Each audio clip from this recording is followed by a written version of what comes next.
Good afternoon, race fans. Welcome into the ARS special event, the Talladega 500 here at the Talladega Superspeedway for 188 laps around this 2.66 mile superspeedway. Here with my co-commentator Art in the booth. As always, how we doing this afternoon? I'm excited. We're here for I believe our second full-length event. Going to be here for, a bit of a race, 188 laps, as you said. With our guys at ARS. We love ARS. Absolutely, and just a massive shout out right off the bat to some of tonight's sponsors. Dude Wipes, BarkBox, Trinity PC, and the Drivecraft Racing League for coming on board this afternoon and helping put this on. The race information is as follows. 2 laps of qualifying to set the field, 1 green-white checkered. If a caution comes out before they get back to the white, the race will be over. No point. We're not doing the point of no return this afternoon, and 6 tire sets, 0 fast repairs. So it's going to be a grueling endurance event. People are going to have to stay calm, and the estimated fuel run is 34 to 38 laps here this afternoon. Let's go ahead and get you right into the on-track action as qualifying is underway. You got a bunch of new faces signing up for the race. One of them is Cole Fitzpatrick. Got some familiar names as well. So looking forward to it all. Yeah, we're up to 38 drivers currently in session. Love to see it. Should be a good event with a lot of action. Alex Link currently P2. Seen him a couple of Fridays for Rod Car. Jacob Thornton, a new name. Joshua Parent, the winner of the Next Up opener couple of days ago. Devin Galvin, Jarrett Talmadge, a couple of ARS regulars. But we have a pretty much full field here this afternoon, at least for the current cup size. We got 2 extra, just shy of 43, but full nonetheless. Like I say, I'm really excited for the raffles coming on the laps 40, 80, 120, and 160. Absolutely got some great prizes to give away here this afternoon. First raffle is a Dude Wipes care package, $45 value. Second raffle prize is a BarkBox 1 month big box, so something for the furry friend in your life. Third raffle prize is an ARS merch package worth $50, some hats, some t-shirts. Some good-looking prizes there. The fourth raffle prize, this is an exciting one, from Trinity PC, is 2 32-gigabyte sticks of DDR4 RAM from T-Force, valued at over $100. And then the winner of tonight's race will receive $100 cash. So a lot of great prizes on the line. And you don't have to win to get those other 4. The entry into the race gives them that opportunity. But you got to win to get the $100 cash. I believe some drivers were able to enter, you're able to buy more raffle tickets. Yeah, not sure if they did that or not, but everyone has got at least one. Looks like everyone minus Cody Porter is done qualifying. As 10-minute qualifying, so people got some time to get a snack or go to the restroom before this grueling event. 21 qualifiers currently, from Talon Smith all the way down to Brandon French. And Cody Porter just been logging laps.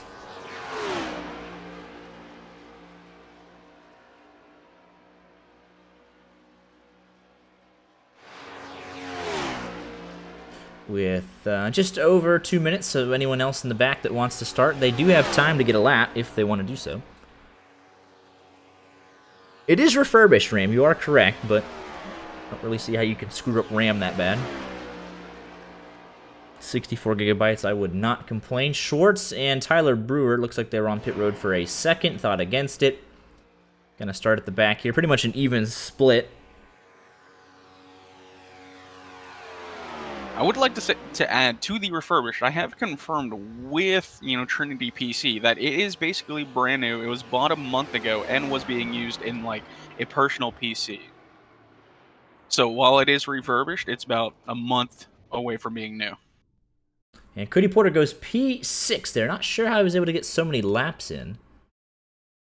But he'll go P6 at the end of it, and that should be qualifying, with pole being given to Talon Smith while we wait for qualifying to end. Let's go ahead and take you to tonight's amazing sponsors that help put this race on and give a quick shout out to all of them while we wait for the grid.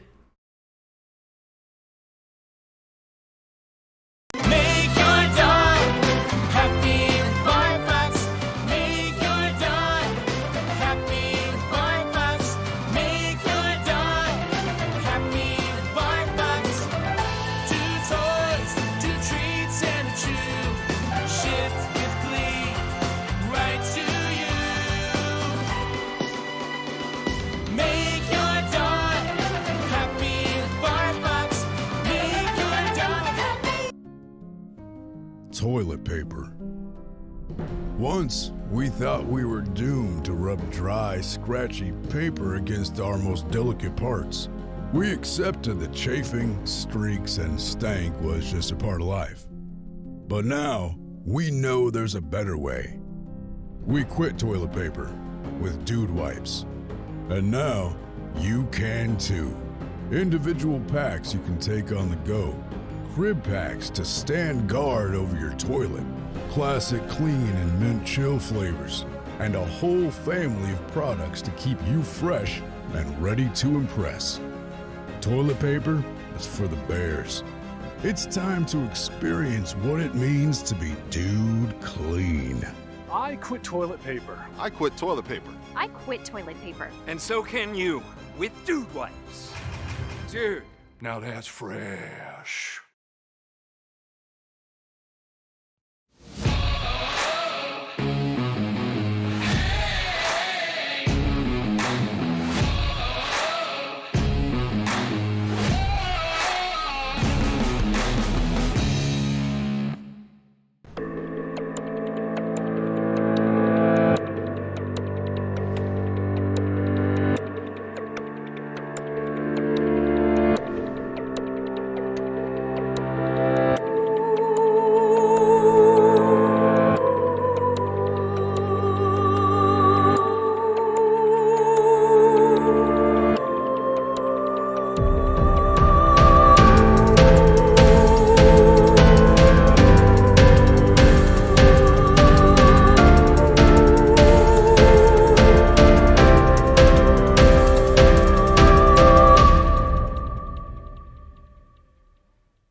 But a massive shout out to this afternoon's sponsors: Drivecraft Racing League, Trinity PC, BarkBox, and Dude Wipes.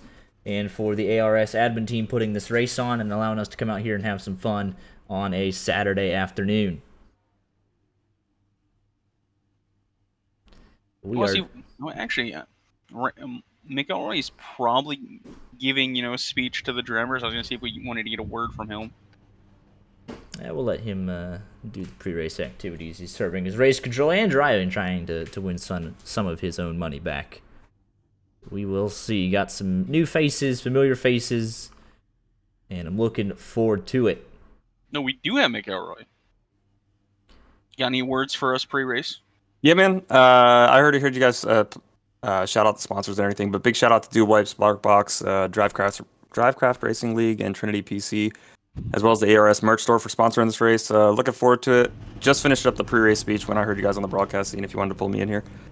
I did warn them. They were asking about a 3-wide rule, and I said, there is no penalty for going 3 wide this early in the race.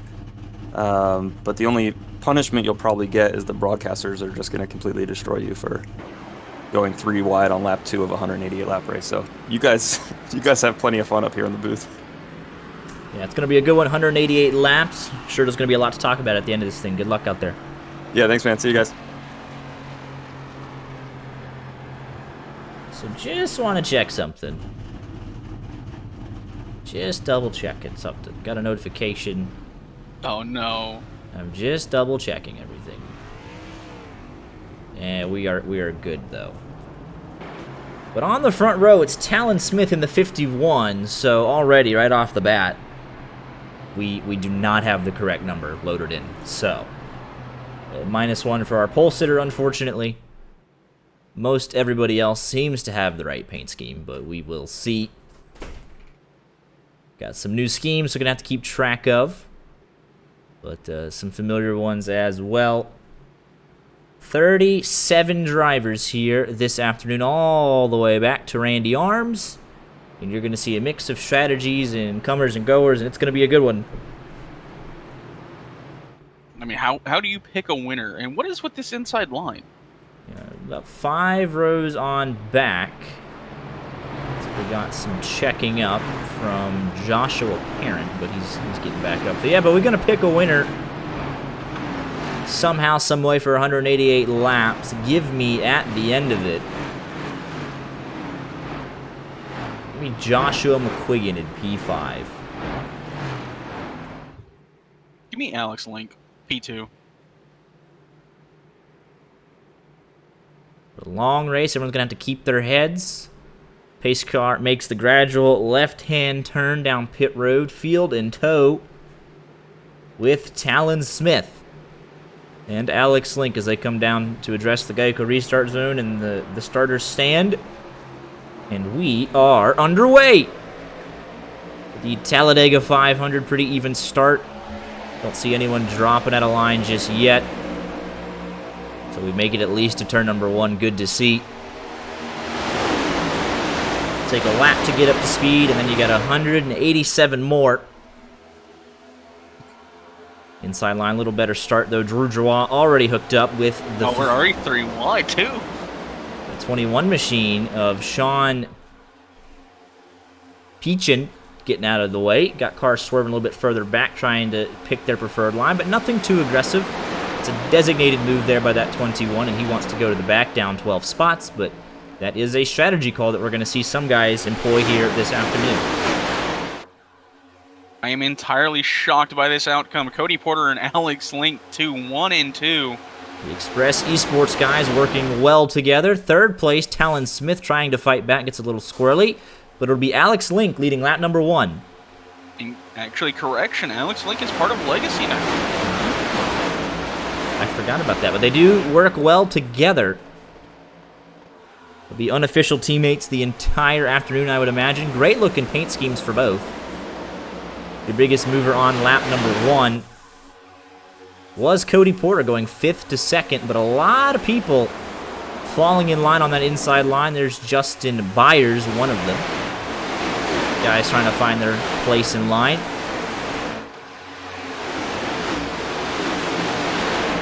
A lot of single file, which we expected to see. 188 laps, no reason to take yourself out of it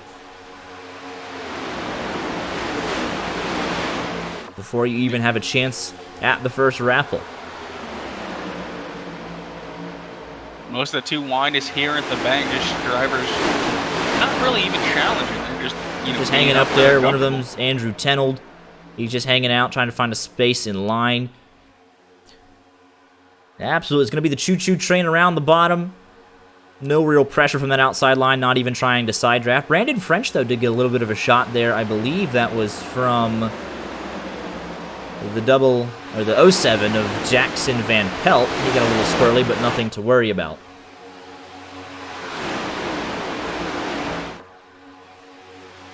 But 3 wide further back, but the predominant line is around the bottom of the racetrack.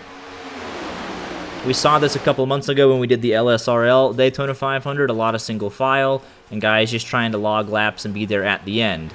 Now only 4 cars on that outside. That's all the way back just outside the top 25. That's being led by Chris Pinder in 27th. And a couple guys further ahead of him just hanging on. But even though that it's going to be completely single file here for at least the first half of this fuel run, we've seen guys get in trouble. Let's go on board here, give you a decent example of it. Back in 22nd, Tony Scarbo. He's actually the guy leading the outside line, so let's find, yeah, here's Tyler Brewer. You're in 30th position right now, and you just got a complete train of cars ahead of you. You got to keep on your toes here in order to not, you know, run into the back of the guys ahead of you. Especially when guys are trying to get down, there could be a big checkup, and the accordion effect will go all the way from first back here to 30th, and you got to be ready to check up if need be. Yeah, I don't understand how guys do this. I don't have the patience for this. I'd be too worried about us getting broken up and losing the pack. Because, I mean, you get that single file and you're, like, almost the entire distance of, like, the backstretch away from the leader. And that's what Michael Dwight is dealing with right now. He has lost the lead draft. Everybody else still hanging tough. So it's literally a 36-car train around the bottom with 2 cars on the outside, Brandon French and Chris Pinder. And it snakes back around 5 seconds from first to 36. So not that 2-second gap that we're used to seeing, but you got to be careful not to lose your spot in line.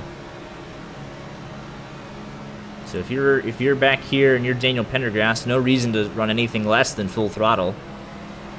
I mean, look at this gap between Mick Elroy and the guys in front of him and behind him. That's half a second, and he's just... So that's another thing, though. McElroy's being a little bit careful of that checkup. You know, you don't want to be involved in a 26-car accordion effect, but you also don't want to lose the draft ahead of you. But that's exactly what's about to happen here if the guy's behind him, and he has no help at the moment. Because we know how dangerous the 2-car tandem is. And he's going up and getting out the way because they got to run on him. Yeah, McElroy doesn't want to... This is obviously a complete strategy. Doesn't even want to be in that lead pack at the moment. But it has created 2 packs. First to 25th and 26th to 36th. And then Michael Dwight, who will be in danger of going a lap down. And this is not regular Friday Night Rod Car rules. This is official. So you do not want to go a lap down if you can afford it, because you won't be able to wave yourself around. So if you got multiple guys a lap down, you're going to have to fight with them and try and make something happen. But now that we have 2 packs, it's pretty likely that, you know, guys will continue to get dropped and separated.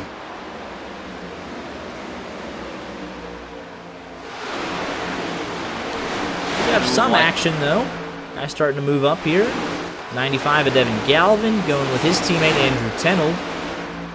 And now we're getting a little bit of racy here. Guys have had about 6 laps or so to figure things out, and they said, all right, let's see what we can do for the first move. 3 wide, yeah. They're trying to make it 4. That was the 3 of Cole, Fitzpatrick, Andrew Tenold way up against the wall. No help up there. That's going to drag these guys off the pack, though, if they actually start getting racy side by side and start putting that side force on each other and dragging each other off the pack.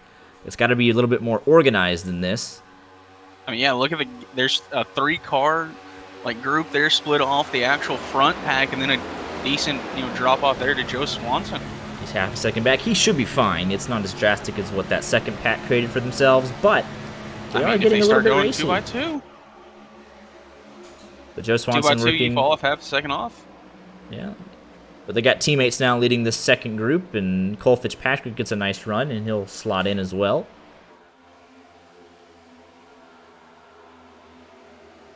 Back at the front, it's all Alex Link, Cody Porter, and Talon Smith. Single file all the way back to Joe Swanson and Dylan Dreiling. This is for 11th position. And they're going to try and see what their cars have here early on, working well together.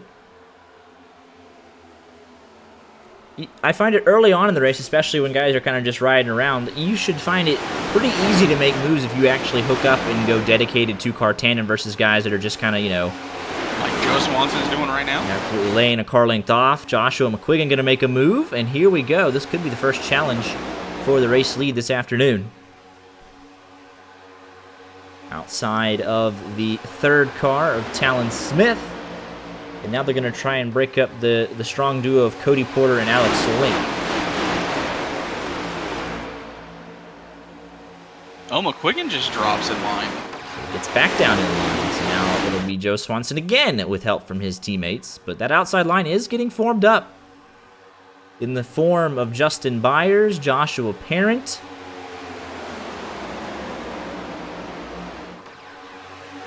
Devin Galvin up there. I believe that's Philip Brewer also in the all blacked out scheme on the top side as well. So they are making progress.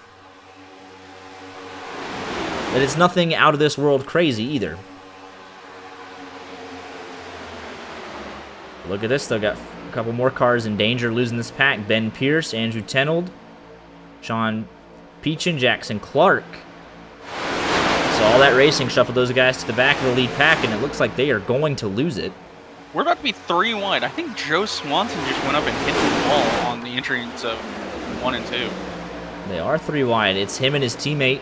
71-83. They're going to be tough to break up, but that does make 3 wide, and they'll go back down the order outside of the top 20 even. Well, that was the first real threat from that outside line. Now things have cooled back down. We'll see if this second group can get it to go. Andrew Tenold's going to have to push here if they want to be in the lead group. I mean, they have a little bit of a bridge car. Jacob Thornton a little off. But they've got to be moving. It is 1.1 seconds. You really can't afford to not tandem here. But they are leaving some gaps, and Thornton's going to be in danger here. I know it's harder than what it has been in years past, the last car in the next gen, to keep up with this main pack. Even if you're full throttle, it's been worked a little bit better. But it is more difficult than it has been.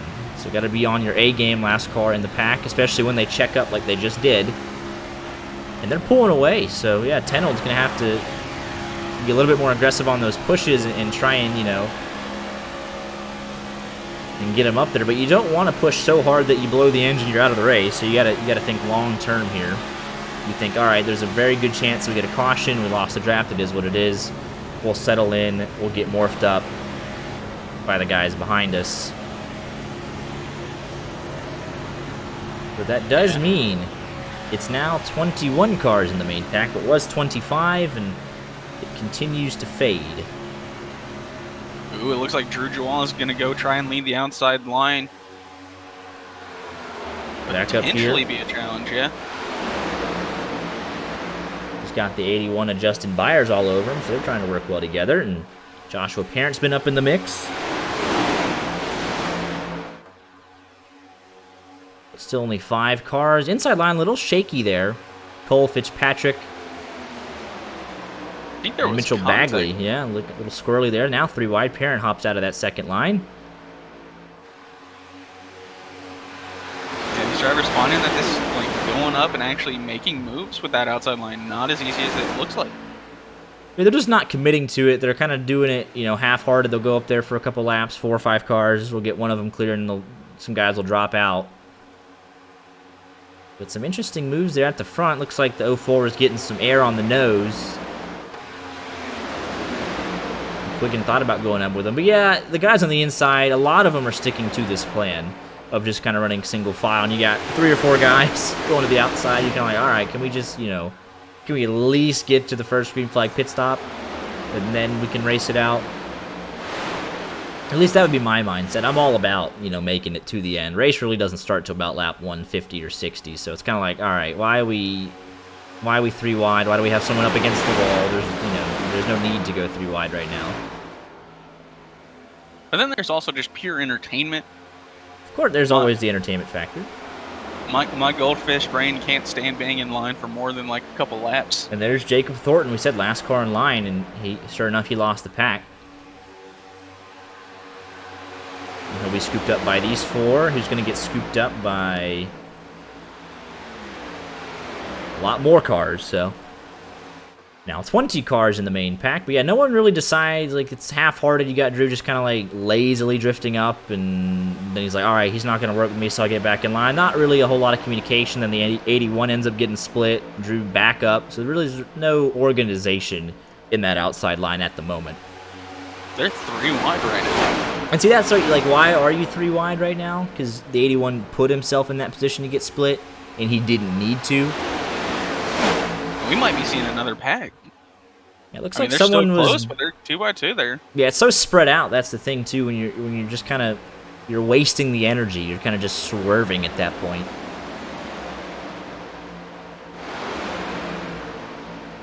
Looks like there was an issue there. We saw some like blinking going on, and 14th on back kind of had to check up for something. There is Tyler Brewer manually disconnected. Yeah, there's the lap car, Michael Dwight. He lost the pack very early on. Yeah, Tyler Brewer, don't know what happened to him. But Michael Dwight will be the first car 1 lap down.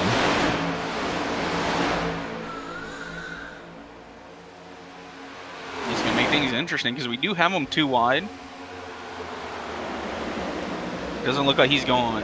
He finally getting to the wall.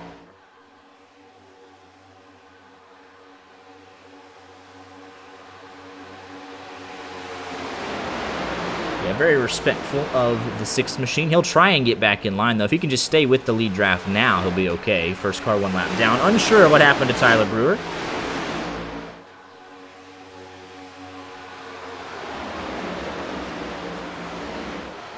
We might be seeing another split here. 16th, Justin M. Byers not able to maintain. It's 5 more cars looking to fall off. And they've already put this down. And see, that's kind of like the thing. It's like, why are you fighting? The 81 started that by getting himself put 3 wide, and now he's going to end up losing the draft. It's kind of like, why? They do have a bridge, though, with that 6 car. So they might be okay. I think they'll be okay if they can actually push Michael Dwight back to it. Oh, but he has to lift. I mean, you can't be lifting. You've got to slam into the back of him and just start going. They were doing good until that point, and now they have lost the draft.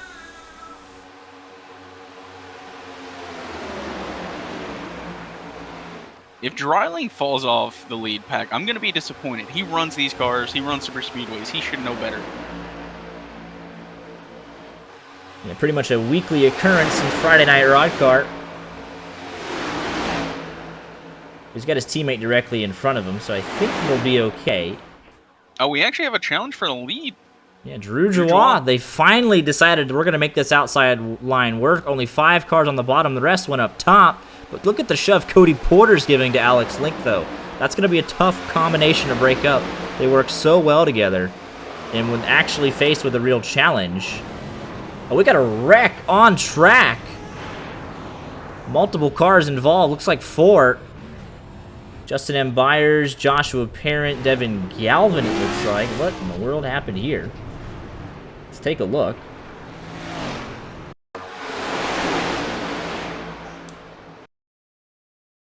This honestly, like, I know you want to back it up and you're going to go to the wreck. Go back to the exit of turn 2. Yeah. That was on the exit of the corner, all over the place. Byers is going to come back up, and I'm just not sure what that was all about. And he'll come back up. Yeah, that was just... They were not linked up the entirety of the back straightaway. Like, at no point did Parent ever give him a square bump. And Michael Dwight's the biggest loser out of that, because he was a lap down, he's involved in the wreck, does not get the lucky dog. So that is very unfortunate. Let's back this up. You know, on the exit of turn number 2 here. They had already lost the lead draft. 81's going a little higher. Bad placement on the corner exit there. Gets on that right rear. About spins him out there. Everyone's kind of checking up. 81 will come back on track. Parent doesn't really lift. He just happened to be clear when he came back up. And he's all the way on the left rear. And he just turns him there. So not, yeah, the 81 didn't really hold his line, but Parent did just drive into the left rear there.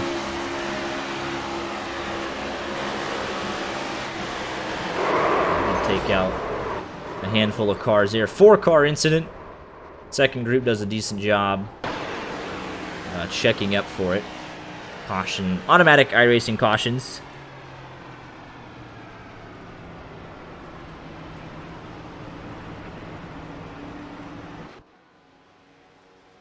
we'll see. Looks like Alex Link stayed out on the racetrack.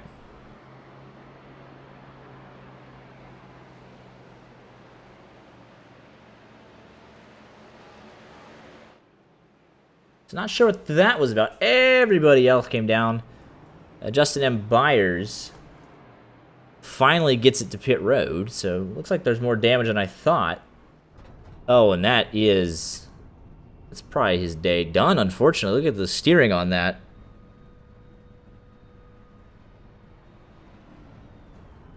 Oh, he had to wait on Devin Galvin, too.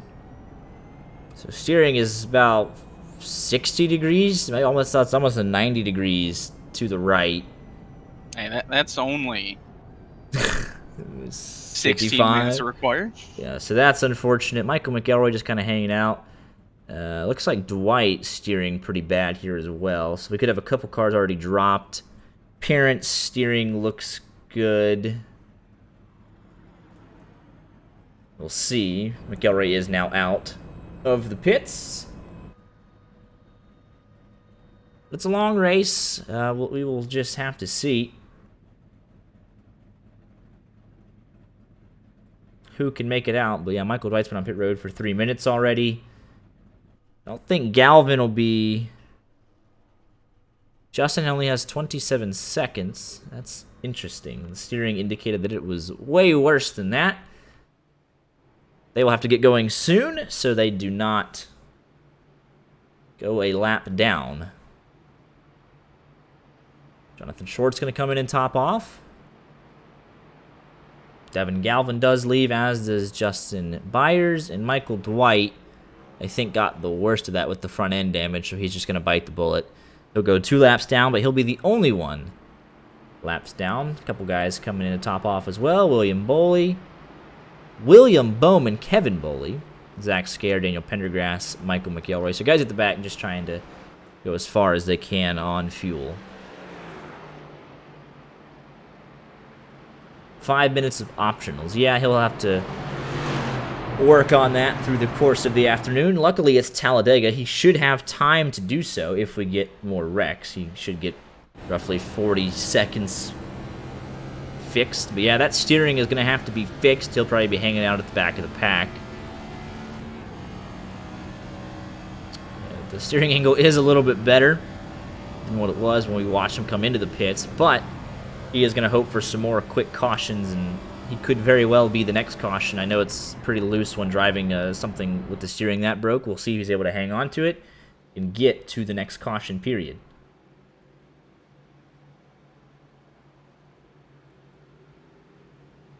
"22 laps in, and it was pretty tame before that.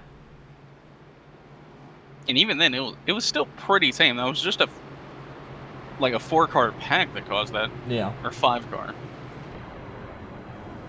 Everyone around was thinking, it's probably a good thing that they dropped off the lead pack right before they did that, so. Tell you what, it's an interesting strategy here from Michael Dwight. He's going to just bite the bullet and just hope that him being the only one a lap down will get him all his laps back, but he's trying to get it all fixed. Tyler Brewer, the only one out of this race. Michael Dwight on pit road, and everybody else on the lead lap. A couple damaged cars further back. We'll see how they're able to make do. Looks like the 81 will be able to catch the lead pack.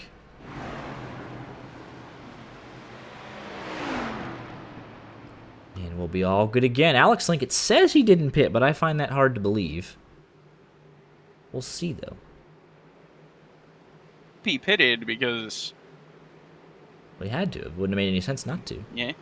He just didn't say he did for some reason. He gets a great jump there, and we'll see if McQuiggan's able to fall in line. He does. That'll lead Drew Joie and Cody Porter on the outside line, and they're hooked up right off the get-go.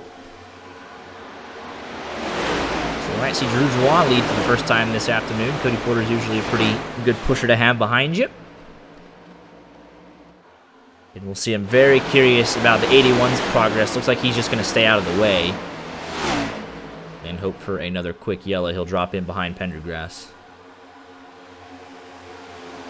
Yeah, hopefully Link doesn't think that the, lap 40 raffle is a caution. McElroy's going to do that live while racing. Yes. He's got the wheel of choice random choice. But look at Bagley making a dart down there to the inside. So again, especially after the first caution period, everyone wants to get to the bottom. We'll see how long it lasts, but guys really can't help themselves, want to get a little entertainment, and it's a learning process. A lot of new names in here. Guys haven't raced with each other before, so you want to kind of see what the competition is about. Who can you work with? Who can you push and be pushed by? There's a lot of learning to be done in these endurance-type races.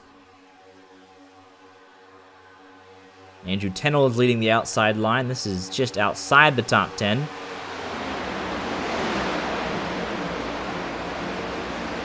Honestly, kind of surprised that the outside line with Cody Porter in it was not able to get going anywhere. It looks like they had a good jump off the restart, but then they kind of just realized that it's going to be the choo-choo around the bottom. Only about 6 cars left in that outside line, and they're not even all hooked up. It's just kind of sporadic.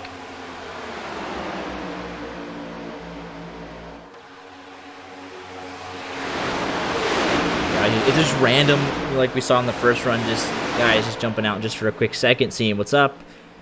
A free sample, and then hop back into the inside line, but Alex Link going to go up to the top side. And he's going to give the lead of the race to Joshua McQuiggan for the first time. My pick to win being pushed by the pole sitter Talon Smith, and that has shaken up the pack ever so slightly. Andrew Tennell will split him. Yeah, my pick to win knew exactly where he was going. He knew where Cody Porter was. He drops down right in front of him. That's a dedicated move to work together to give up the race lead. But McQuiggan will lead his first laps of the afternoon.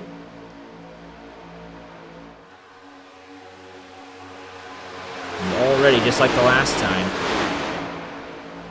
this is the last car line, so parents got to be careful to not get caught in a checkup and lose the draft. And there's a couple of the CMS boys working together with the crew racing guys. They work pretty well together. Dedicated move there. Jonathan Short's kind of stuck in no man's land. Oh, we're checking up. And we got a car spinning down to the inside. It was the 11 machine of Jacob Thornton. No yellow, single car. William Bowman also went off the racetrack. That was a lap before, but what happened to Jacob Thornton? Looks like he might have gotten just a big checkup there like we were talking about, and he gets spun by Link. And somehow everyone just kept it straight. Besides that, there was some wiggles, and he is stuck down in the inside grass. Still not able to get it going. Michael Dwight is back out on the racetrack. Jacob Thornton had to jump to pit road. And here comes the 6 machine. Car looks pretty good, so if he can get a bunch of cautions, he will be okay.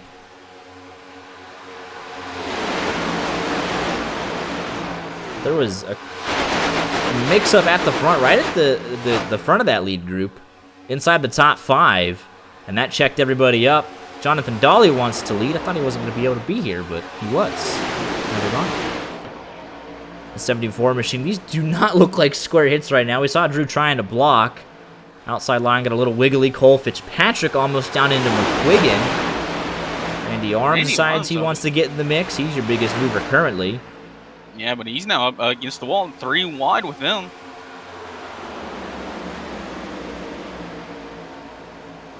It just doesn't look smooth right now for these guys. They're kind of just swerving in and out. Dolly back down. The outside line's now dead again. They're going to catch that lap traffic of Michael Dwight. Yep, and he'll stay high again, it looks like. Unsure of why Jacob Thornton had to tow, unless, he was just kind of over not having the caution come out, but he should have been able to drive away. I don't think he hit the inside wall. And all of this, Drew Joie, your race leader. Yeah, Michael Dwight, though, really can't afford to lose any more laps. So he's going to have to kind of hop in quicker than what he's been doing. He's lifting, going 155. He's being too generous. And he'll lose the main draft and probably even the second group again. And now he's got Jacob Thornton potentially, putting a thorn in his side. He's just kind of putting around the racetrack there, so we'll see. Yeah, Jacob Thornton's coming out on track. He's going to be Yeah, 2-3 laps he's down. the first car lap down, so unsure. Looks like Michael Wright might be coming back in and calling it quits, but Although we're going to have potentially, 2 to 3 more. Got Justin Byers. He's going to go a lap down because he's all by himself. And then William Bowman and Pendergrass. it's a out there two-car running pack. If it went the together. full fuel run, they would eventually get lapped by the lead pack here.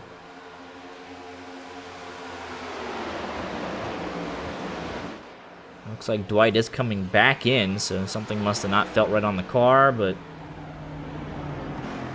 the car looks to be okay, so unsure of what happened. Maybe just unfortunate start. Just not feeling it. It is a big commitment, I'll give him that. There is the 81 of Byers. That's what we said, though. When you get these 1 or 2 cars that randomly lose the pack, they're going to be fighting amongst themselves. We're going to be 3 wide going around him. Ooh, he got real close to that second one.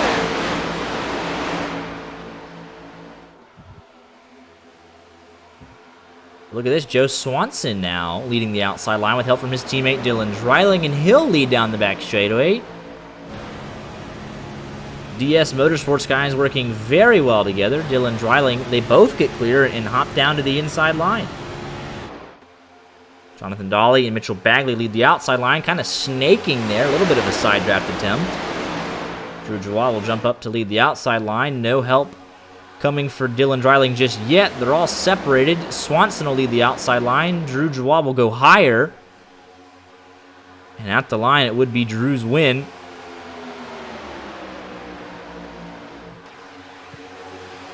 And now he'll drop down to the inside, take those first 3 with him. Bagley will go back up top, though, to pick up Cole Fitzpatrick, getting a little more racy here. Got the wrong 43. That's Zach Range. Is Bagley's it? the 5 this race. Oh, that's right. My apologies. That is Zach Range in the Ferrari, in the Ray-Bans. But he's doing a nice job. Newcomer. Looks like Danny Barnes has jumped to pit road. Unsure. He had connections issues. So he looks to be down and out. Jacob Thornton is a lap behind Byers. So Byers is the first car 1 lap down. But Danny Barnes is back out on the racetrack in the 7 machine. Got a good-looking race car. Connection issues, had other ideas, though. In the meantime, still plenty of time. And give credit to this field, only 1 caution. It could have easily turned into a hosted session wreckfest and only 1 caution. But that, swerving all the way down the back straightaway. That was a little sketchy there. Danny Barnes will yield and get out of the way. That's the smart decision. It keeps him in it long term. Inside line has now lost most of their help. We'll see if they come down and pick him up, though. Looks like they will. So it's a cat and mouse game. Where do you want to be, inside or outside? Bagley very late on the block. To Keith Fallon. Give Fallon credit. He cut him a break. These lines are so disoriented. 3 wide in some spots. Still trying to figure it out. Yeah, it's just, it's sloppy. There's so many gaps, and that could easily lead to wrecks because people just don't know that there's a car there, or the gap was there and then it wasn't anymore. But now it's a little bit better, kind of getting it reorganized.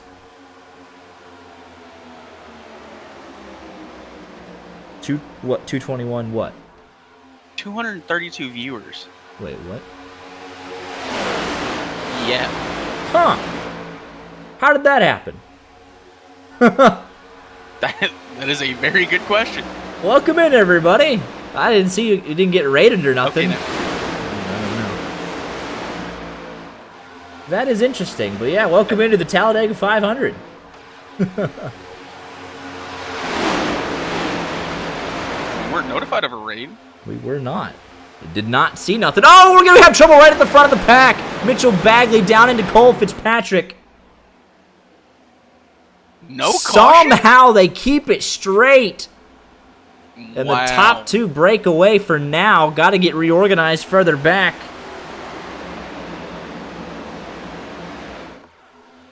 That could have been disastrous for the lead group, and they're all scattered. Top two of a second. They're going to get caught back down here, though, once this second group gets reorganized. But it's going to require them to get reorganized. They're still somewhat 2x2.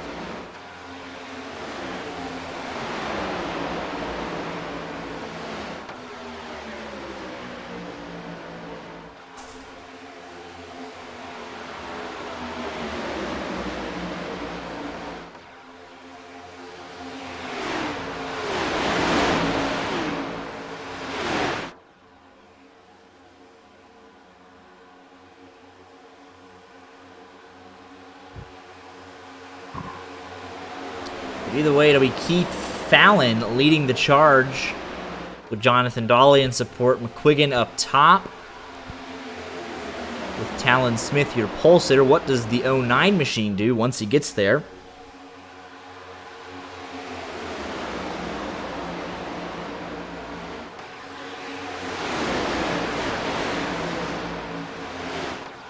And he'll just tuck in line. And everyone's just going to try and calm down. Looks like it'll be an 18-car pack.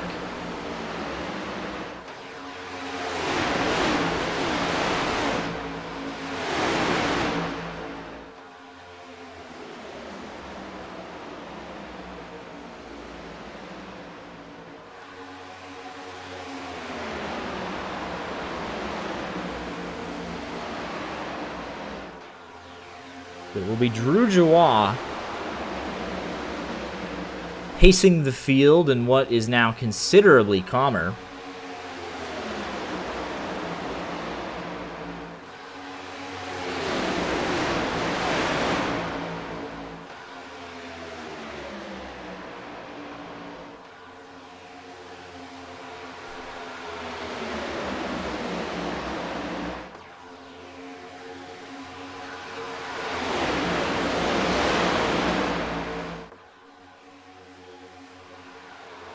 Down the back straightaway they go. 38 laps complete. Everyone last pitted on lap 20. So roughly halfway through the fuel run. Randy Arms with Cole Fitzpatrick, who was in the lead group, but he got knocked out of it sideways. Was able to blend in with this group of 6. And then further back to Michael McElroy, Zach Scare. They picked up Danny Barnes and Ryan Tiller. Joshua Parent, Devin Galvin, and Jonathan Schwartz, and then William Bowman and Daniel Pendergrass, and they picked up Jacob Thornton.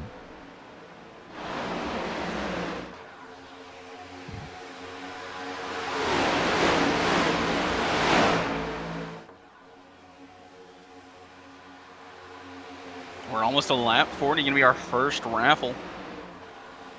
Absolutely. We'll see if we can pull McElroy in when we do it, and who will win the first prize of the afternoon.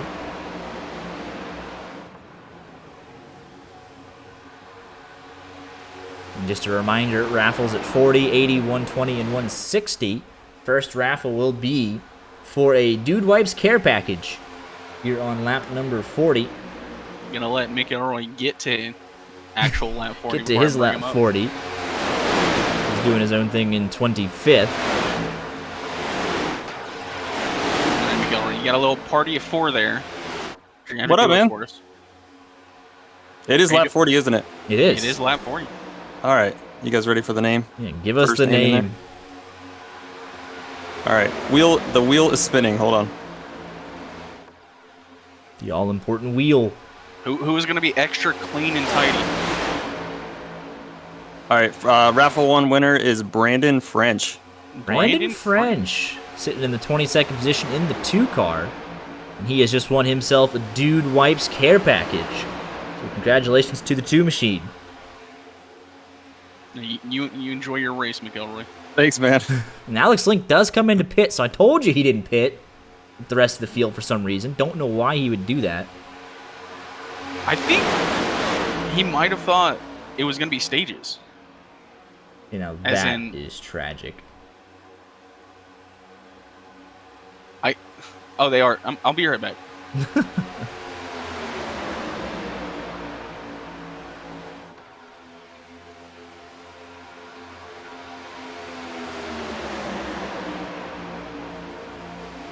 Now, Andrew Tennell will get to lead the race for the first time this afternoon, the Tennell Galvin Racing driver. Drew Joado going to go to his outside with Joe Swanson and Dylan Dreiling. With some angry orchard paint schemes. I love the number fonts on those as well. And those top three will now pull down to the inside. It'll be the 44 of Philip Brewer leading that outside line. I have confirmation from Alex Link. They were talking, and he forgot. Oh, man, that puts him way behind the 8-ball. And he'll have to hope to filter in a little bit later into this race. Can confirm that Tyler Brewer lost power due to some storms in his area. And that was our first retirement of the evening. Did you pronounce orchard wrong? Orchard. Angry Orchid. Yeah, whatever. There is Alex Link. He's going to most likely blend into this lead group. It'll probably be the best thing for him long term.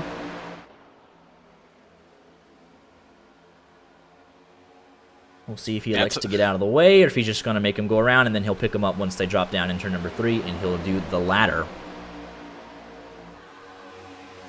Yeah, I went and told him he was my pick to win. I said, stop doing dumb things.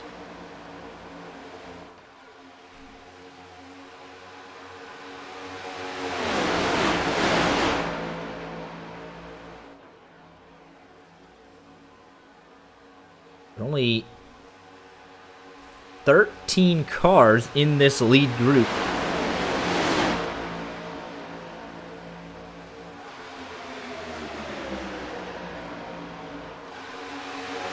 Sean Petchin in the 14th position leads this second group. That is 14th to 23rd.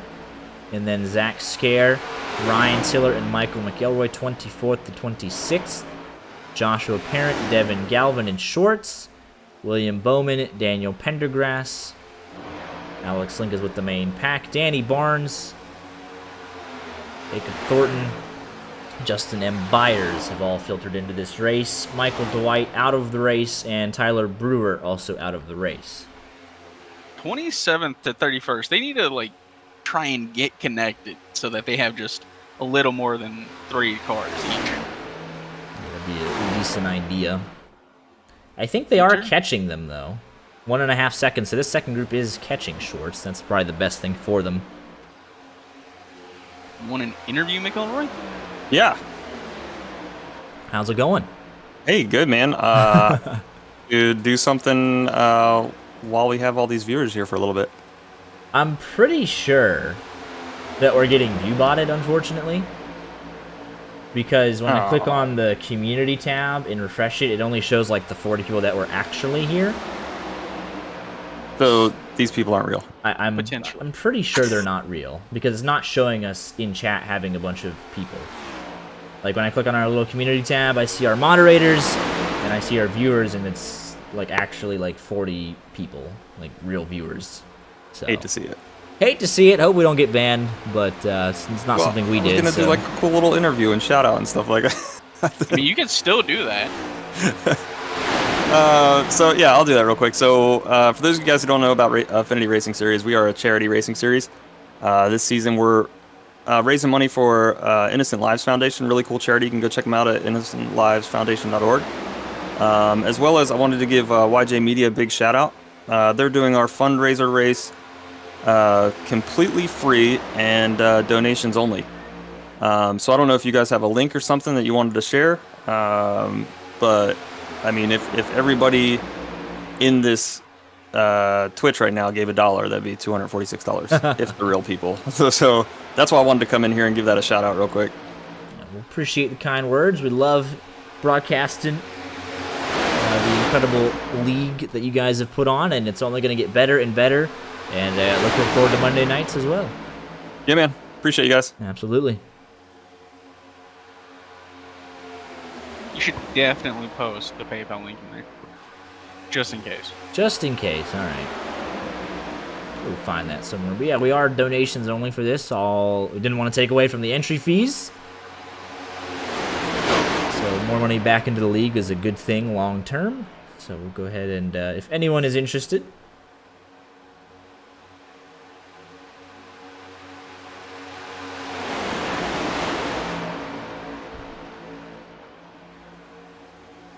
there it is.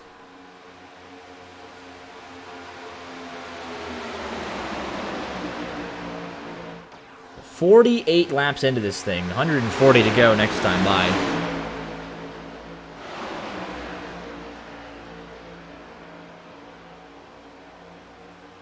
Jonathan Dolly making moves, lap 48. Still got drivers every now and then in this front group going 2 by 2. Yeah, but I think it's calmed down, especially lap 20 to 48. 28 laps in, we are approaching, slowly but surely, green flag pit stops. Let's go on board here with Dolly. Doesn't see a whole lot of help out here.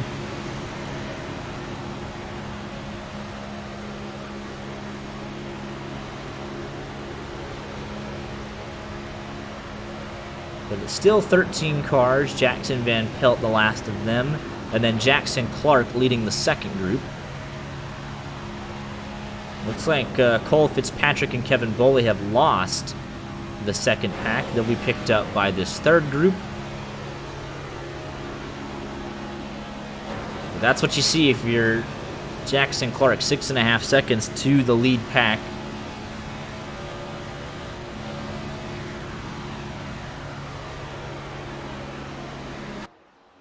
Randy Arms all over his back bumper with Cody Porter.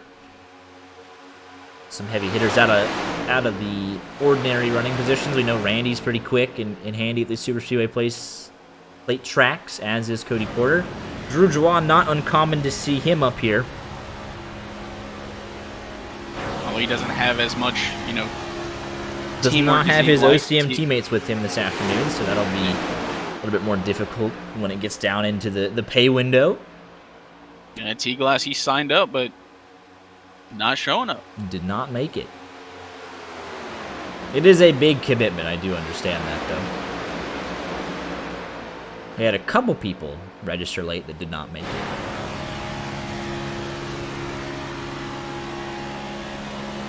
But that is okay. We had a full field regardless, so.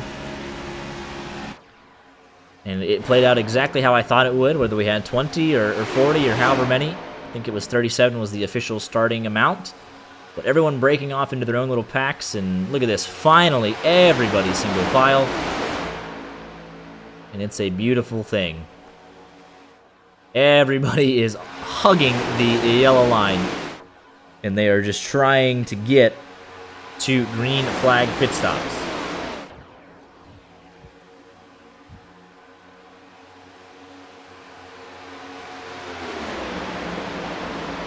Something I didn't even think about. This race really just kind of looks past anyone who's on the West Coast. Because I wouldn't want to have been up at like 10 o'clock to run 188 laps. Yeah, it's a definite commitment for those on the West Coast. Everyone wanted noon or 1 p.m. start times. We just completely ignored the West Coast.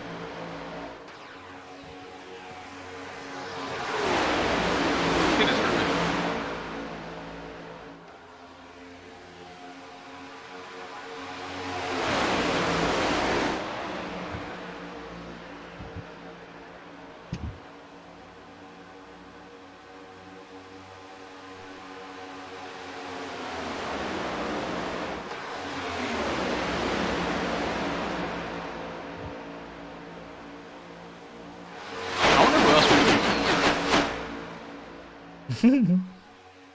We can annoy McQuiggan.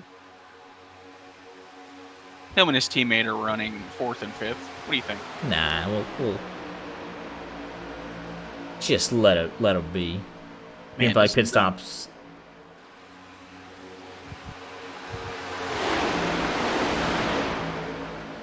See, but if we go in and talk to them and they mess up their green flag pit stops, that would be funny.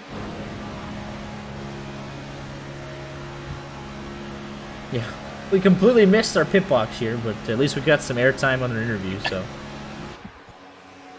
Hey, airtime is the most important thing. It is. Got to promote the brand. But let's see here. Lap 20. 53, 33 laps. We are right on this window. I expect to see the lead group pit together. Drew will probably be the one to orchestrate it. He's been out front for most of this second run, so he'll burn more fuel than the rest of the guys behind him that can just kind of sit in his draft. Jackson Clark and Randy Arms are doing a nice job. They are slowly closing the gap by a couple hundredths a lap, so that's nice to see. Yeah, they were half a second faster that lap, actually, than Jackson Van Pelt. Yeah, we saw some guys towards the back kind of getting reorganized in the back.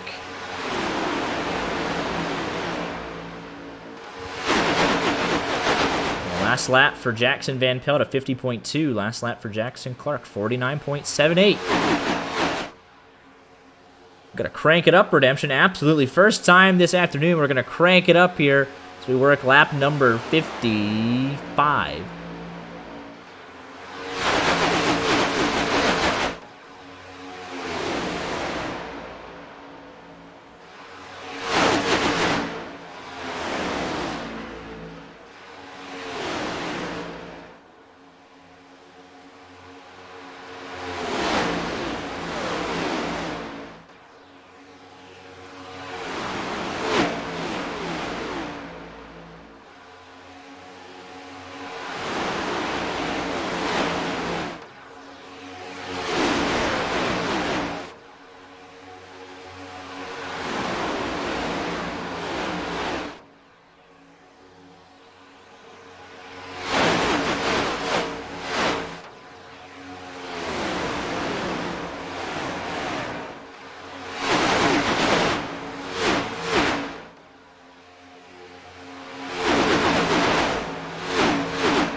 Would be pretty hard to jinx a crank it up when everybody is single file. Yeah, now Jackson Clark has got it inside of 5 seconds, so they are continuing to push here, much like we saw on Monday night in the Daytona opener. This second group is trying to close the gap for green flag pit stops, and if they can have a smooth entrance and exit, they could cut that time down even more, so green flag pit stops definitely a chance to get back into this thing. And really, Kevin Boley leading this third group and Sean Petchin leading what will be the fourth group. You're just kind of trying to hang on and wait for a yellow. You're not going to be able to make up this time. So it's really these first two groups kind of duking it out, back and forth, a cat and mouse kind of thing. 4 seconds, we've seen groups make that up before. And it's just a matter of how organized do these two groups stay together. But Randy's doing a heck of a job behind the 69 machine. It definitely helps to also have Cody Porter in that line, too. You get 3 cars talked up together, and you can get a line moving real quick.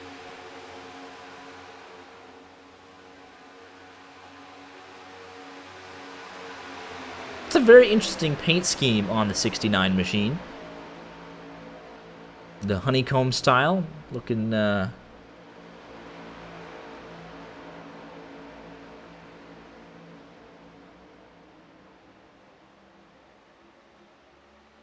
racy for sure, doing a nice job holding a steady line. That looks a lot like the Bumble logo, but yeah. Man's trying to attract potential companions via iRacing. I don't think that's ever worked for anybody. Right. It's 4.5 seconds now. They're actually able to go a little bit longer than what we were told pre-race. We were told by a couple drivers it'd be about 36 laps. We're on lap 38 right now. I know they had a couple pace laps on that caution, but still longer than I thought they'd be able to go. But I imagine here it's in the next couple of laps.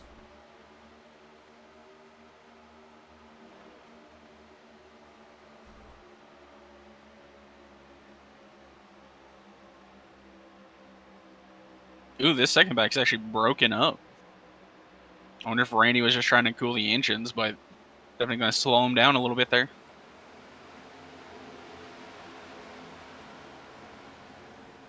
And here they come.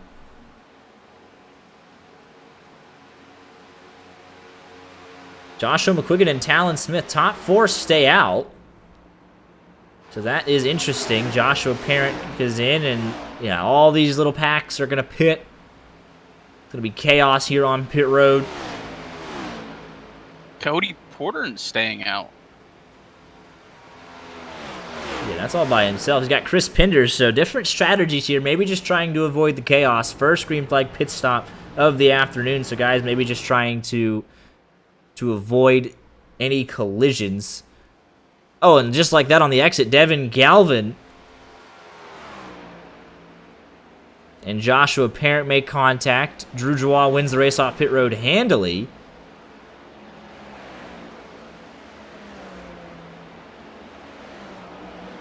Philip Brewer also out, but he's got a second to Ben Pierce and Jarrett Talmadge. But I think Drew, he had such a good pit stop.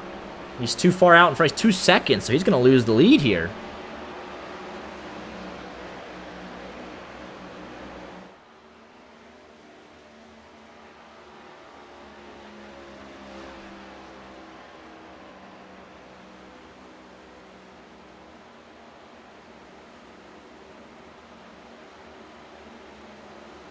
How do you get that far out and ahead?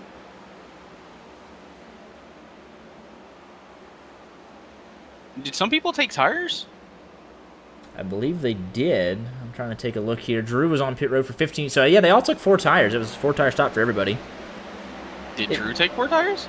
Yeah, 15.5 seconds he had to have waited on the tires. And here comes the second group. He's typing in chat. He says, I'm goated. You're about to lose the lead if the group behind you took 2 tires. 15 seconds for 2 tires. So he's waiting on fuel, actually. Excuse me. But here he's comes... actually losing out to McQuiggan and Talon. He lost the spots.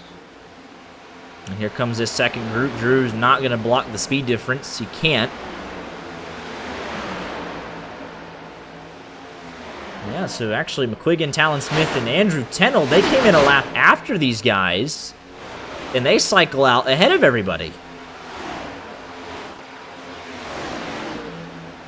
So well-executed move there, and it's going to definitely break up the group here. We drop from 13 to 9.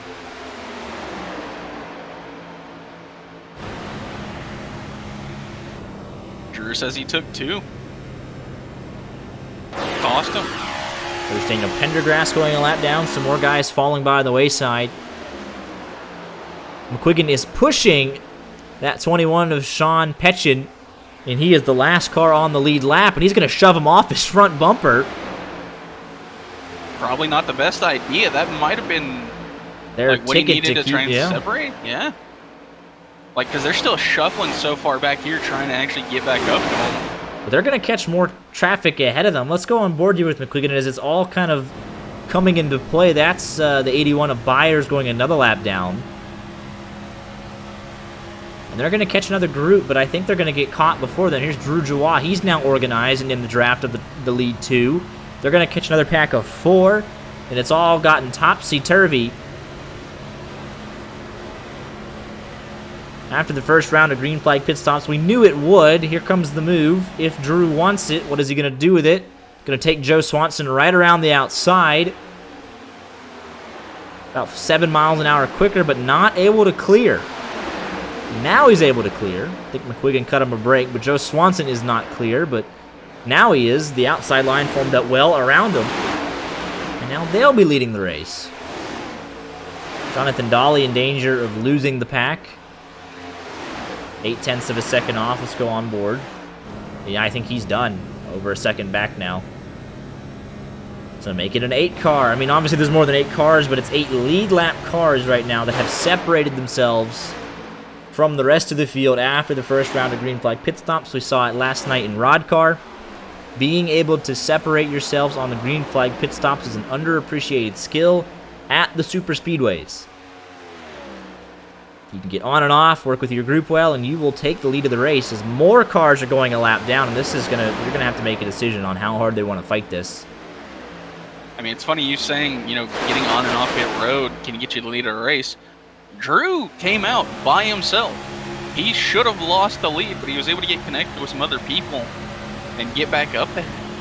He had a quick stop, came out by himself, lost the lead initially, and then got reformed. So, but if you'd rather be too fast than too slow. If you get out too far out in front, you can then fall back with the pack. But if you're too far back, then you're just done right off the bat. There's no coming back from it. So, nothing wrong with what Drew did. Just too good getting in and off of pit road, and that's nothing to be, he would assume that guys would have come with him, but he just was too good on pit road. But it didn't really affect anything as he is leading this race.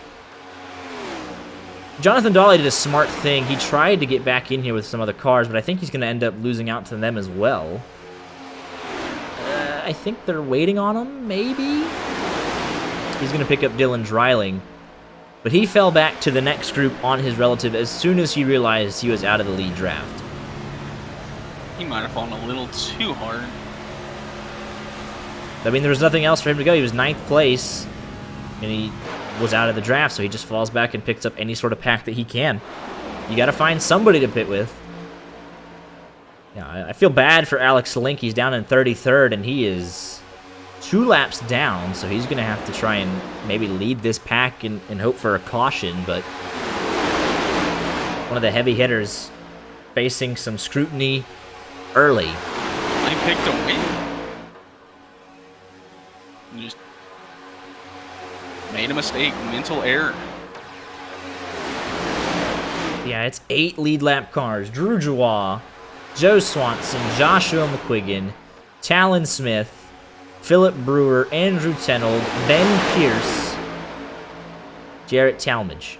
Those are the 8 that have a shot to win at the moment. Still plenty of time, over 100 laps to go.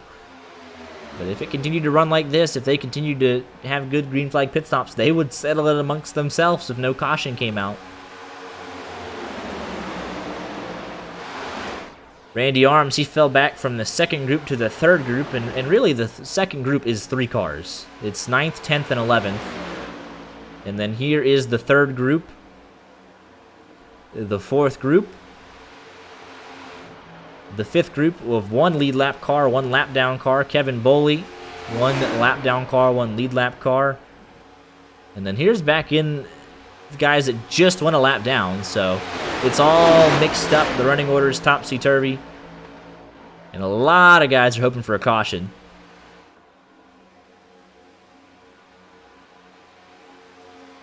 Right now, they're being very clean, even when they were lapping them and forming up off of pit road and trying to reorganize the packs. They did a very nice job of getting back together safely.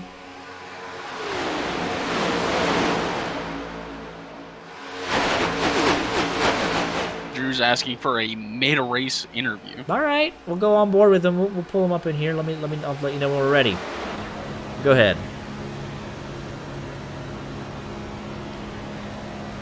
Here with Drew Joie, your race leader. Got reorganized after pit stops and took back the lead of the race. It's been pretty comfortable for you out front. What you seeing out there so far? We've been working well with these cars up here. I heard that they had sort of an incident on pit road where someone tried to go too wide out of the pits, and that's never the smartest thing to do. But it's just about learning what you can really do, because the tandem, ever since one of these last updates, it's just not worked. It's the same thing with the ARS Daytona race. You really couldn't get linked up with somebody like you could before, and me and Joe Swanson kind of learned that, and we just kind of be giving each other a little bit of room when we're in front of behind each other. So but we're running well, trying to do whatever we can to lead. I want to be up front. I know there's no real benefit to the last lap, but trying to put this Publix car and lead the most laps. Yeah, putting on a good show right now.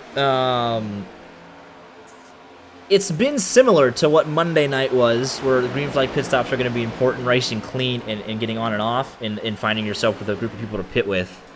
Played out last night like Friday night rod car, green flag pit stops being very important. So it's going to, as long as they keep it clean, it's going to be something that not a lot of people practice, but it could end up getting you the win here this afternoon if it maintains this way. Yeah, the only difference between Monday night and this race is where you can actually take 4 tires. I mean, I didn't really risk it because tires aren't bad enough where if you take 2, it's going to be detrimental. But I only took lefts there. Same thing I was doing ARS Daytona. I was just kind of switching back and forth. I think I'll probably do 2. I don't really care if people know. I'm probably going to take 2 here. But giving away the secret strats, but oh no. But I mean, with a full tank, it doesn't really matter what tires you take. do we waiting on fuel anyways?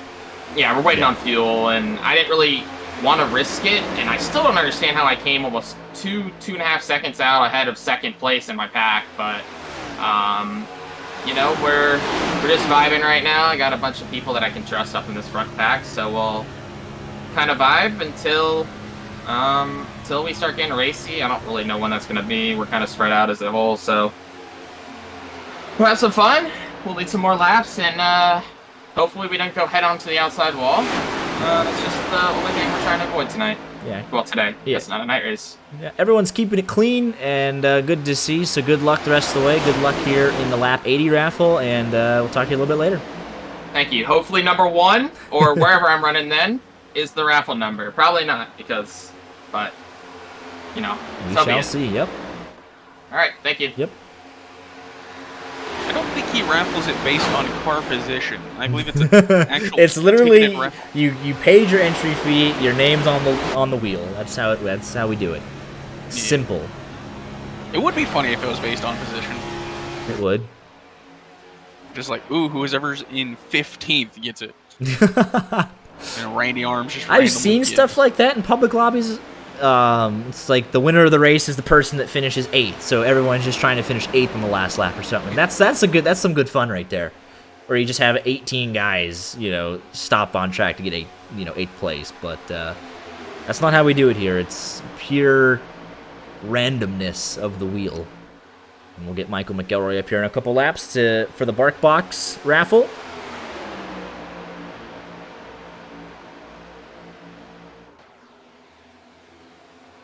But yeah, I'm very impressed. I know we got a decent amount of familiar names, maybe not guys that have driven together before.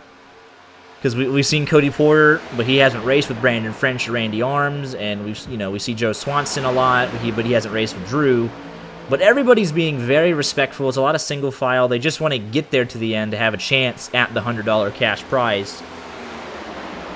Joe Swanson actually below the apron there. The lap cars are being respectful. I mean, it's just working well for the special event,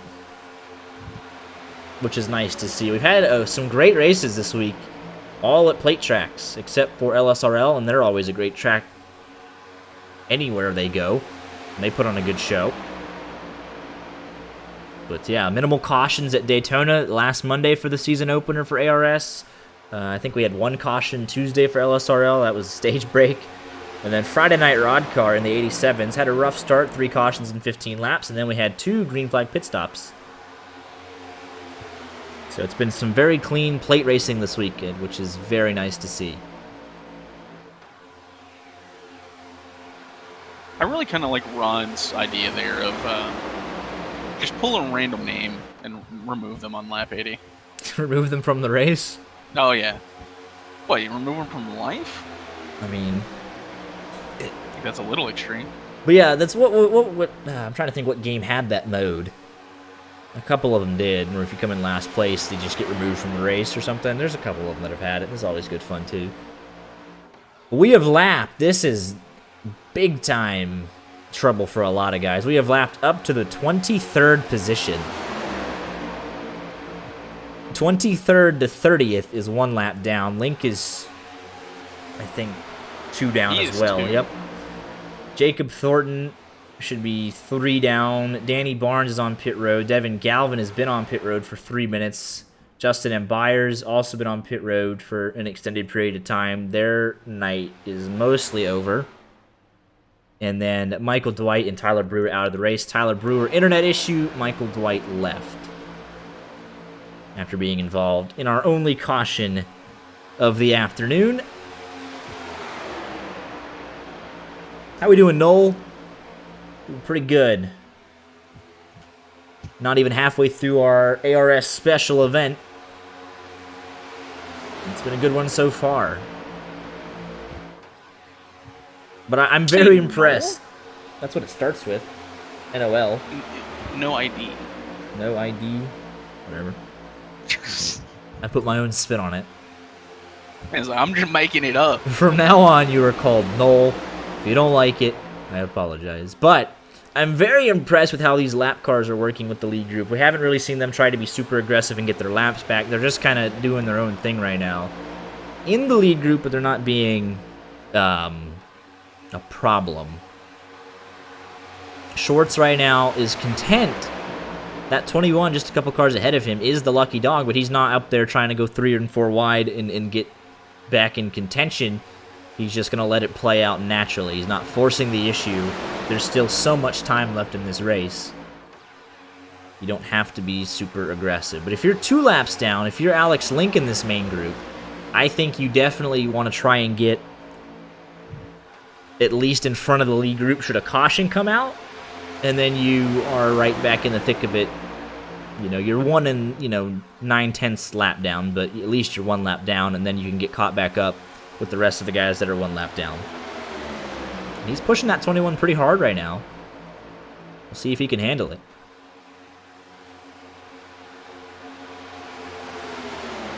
Let's check in further back in the pack. Random guys staying out of the way. Randy Arms trying to get Cody Porter up there. And they are making slight progress up to this group of 3, which is good to see. But it's still the top 8 with some random lap cars involved.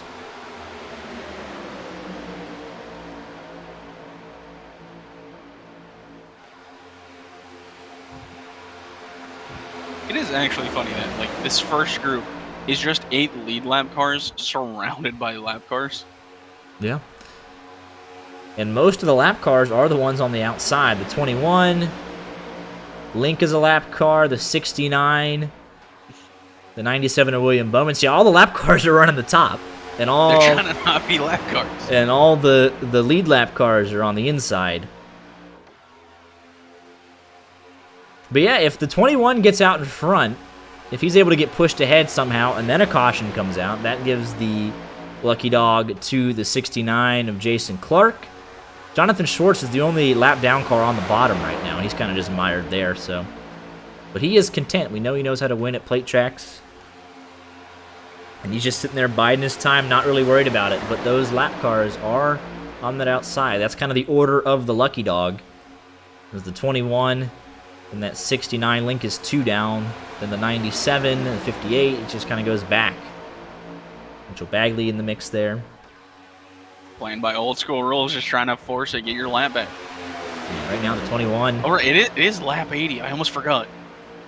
Hello. Hello, Michael McElroy. Let's get this second raffle going.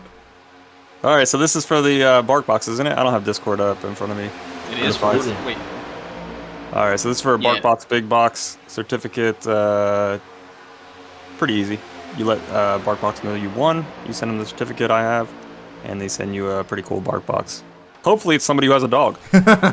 they can auction it. They can auction it off to someone that does, if not. But still, a very cool prize nonetheless. If I had expendable money, Wally would be getting some treats every month. But go ahead and let us know who gets it. All right, let's go. Wheel is spinning. I just realized it's unfair that the broadcasters have not been put in for the raffle.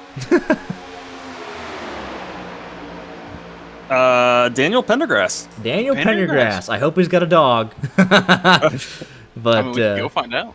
Go find out for me. If not, give it to somebody who knows it has a dog. It'd be a nice gift. Yeah.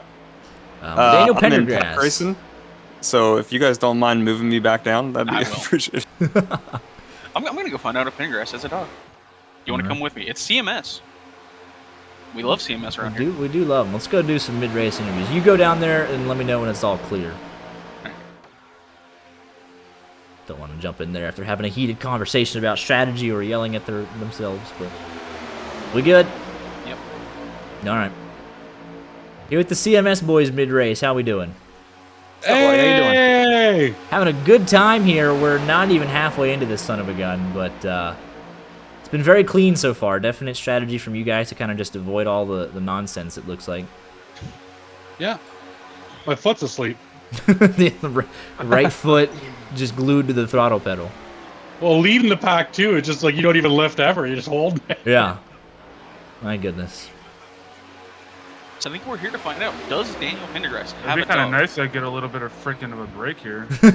Everyone's foot's gonna fall asleep. Yeah, Daniel Pendergrass, you are the winner of the Lap 80 raffle. I'm happy to hear that. Do you have a dog? I do. His name is Apollo. All right, it works out. He's gonna be getting a nice little care package then. Love to hear it. Sweet. Excited.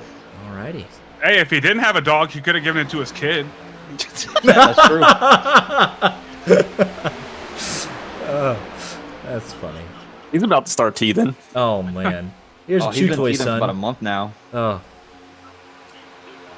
Oh, Pender, I see you there. Keep all 4 tires above the yellow line, sir. You are being scrutinized. It was kind of nice to see Rod in there. Yeah, he's hanging out, having a good time. It was a plate check, so he figured he'd show up. Yeah, y'all are just hanging out. You're on the lead lap, most importantly. Pender, leading this group. Well, some are. Some are, some aren't. You're in this lead group, though, William. You could go up there and get that lap back the hard way if you wanted. So, but you're right there. Lucky Dog's also right there, so it's gonna a lot to play for here. Yep. Alrighty, fellas. Well, I think we're coming up on another round of green flag pit stops soon. Good luck, and we'll talk to you a little bit later. Appreciate it. Talk to you later. See you, buddy.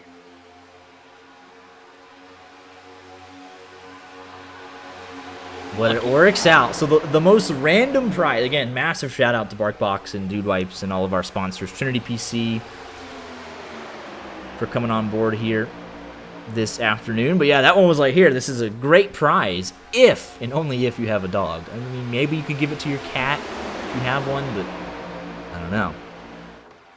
But it ends up working out for the best. And then obviously the Drivecraft Racing League as well for coming on board this afternoon. Can't forget about them.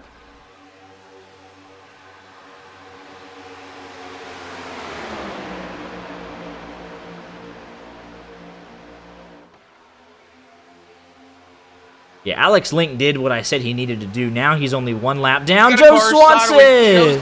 That's 2nd place. He'll merge back up, though. He should be fine. I don't think he scrubbed off too much speed. Maybe he did, though. He definitely did. They are pulling away from him so fast. He's 0.6 of a second. Really, it's 9/10. Right now, it's 7. It's up to 8. And I think he's gone. Just like that. Make it 6 cars, because Tendold also lost the draft. At some point during that exchange of everything. So it is 6 cars now. They keep dropping. William Bowman took our idea, though. He wants the lucky dog. He wants to get it back the hard way. As does Jonathan Schwartz. So a lot of these lap down cars are now forcing the issue as we approach green flag pit stops here in the next handful of laps. Outside line getting very racy. Drew almost shuffling himself out. He was stuck middle 3. Drew Joie is the leader of this race, and he is at the back of this pack. The lap down cars have taken over because there's only 6 lead lap cars in the pack. The lap down car is doing that. Mitchell Bagley is like, thank you very much. I'm the lucky dog, and he's still trying to make moves to go with them. Yeah, because it's McQuiggan, and he's stuck there on the inside line. He can't go anywhere. Joshua Parent, he's checking up that outside line big time, though. Had them fall back. We're single file again, but with a complete restructuring of the running order in this pack. Mitchell Bagley trying to get around McQuiggan. Talon Smith now to second. Drew Joie right through the middle. That gets a lot more cars back on the lead lap. 26 now. Jason Clark. 2 cars in front of your race leader. They're hoping a caution comes out and they get everybody reset. Because really, we could get all the way down to 29 and Kevin Boley back on the lead lap if he forces the issue. But Drew now leading the outside line, trying to put Link 2 down and a couple more guys 1 lap down. And it serves to limit your competition. The more guys you put a lap down, the less competition you have at the end of the race. And here comes the outside line again. There's a good fight from the lap down cars, and now reorganization among some of the lead lap cars. Philip Brewer pushing Drew Juan. They're all a lap down again, so it went from 26, 27 back to 23. I mean, they're not going to go quietly, though. They're going to have a shot back. Yeah, why would you, though? You all pitted at the same time, so you're going to be pitting with them. Might as well pit in front of them just to be safe. And now the lead lap cars control the inside and outside lines, so how do the lap down cars respond?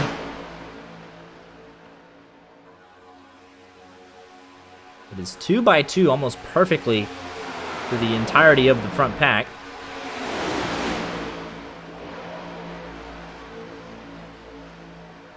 Philip Brewer leading the outside line, Drew Joie leading the inside line, and all the lap down cars just trying to hang on. But this second group has formed up. Their 7th to 17th, so they have a decent sized pack. Problem is they are 8.5 seconds off of the race lead. And then 18th has a group here with some lap cars and a couple lead lap cars as well. So it's all just topsy-turvy. 18th back to 22nd. And then obviously we've well documented the lap down cars that are fighting here with the leaders to stay on the lead lap. Jacob Thornton is still fighting, as is Devin Galvin, Justin M. Byers out of the race, Danny Barnes, Michael Dwight, and Tyler Brewer. So 35 cars still in it. But I think at this point, lap 90, we are approaching halfway. I really think if even Devin Galvin might be out of it at this point, and maybe even Jacob Thornton, I think 31 cars still realistically have a shot at this thing. I think Thornton and Devin Galvin will be too many laps down to recover. I need Link to have a shot at this thing. My pick to win is currently stuffing yours in a locker, putting him in a body bag. Joshua McQuiggan, P3, doing a nice job for me. How am I supposed to know that my pick to win is going to have a mental lapse and not pit with the rest of the field?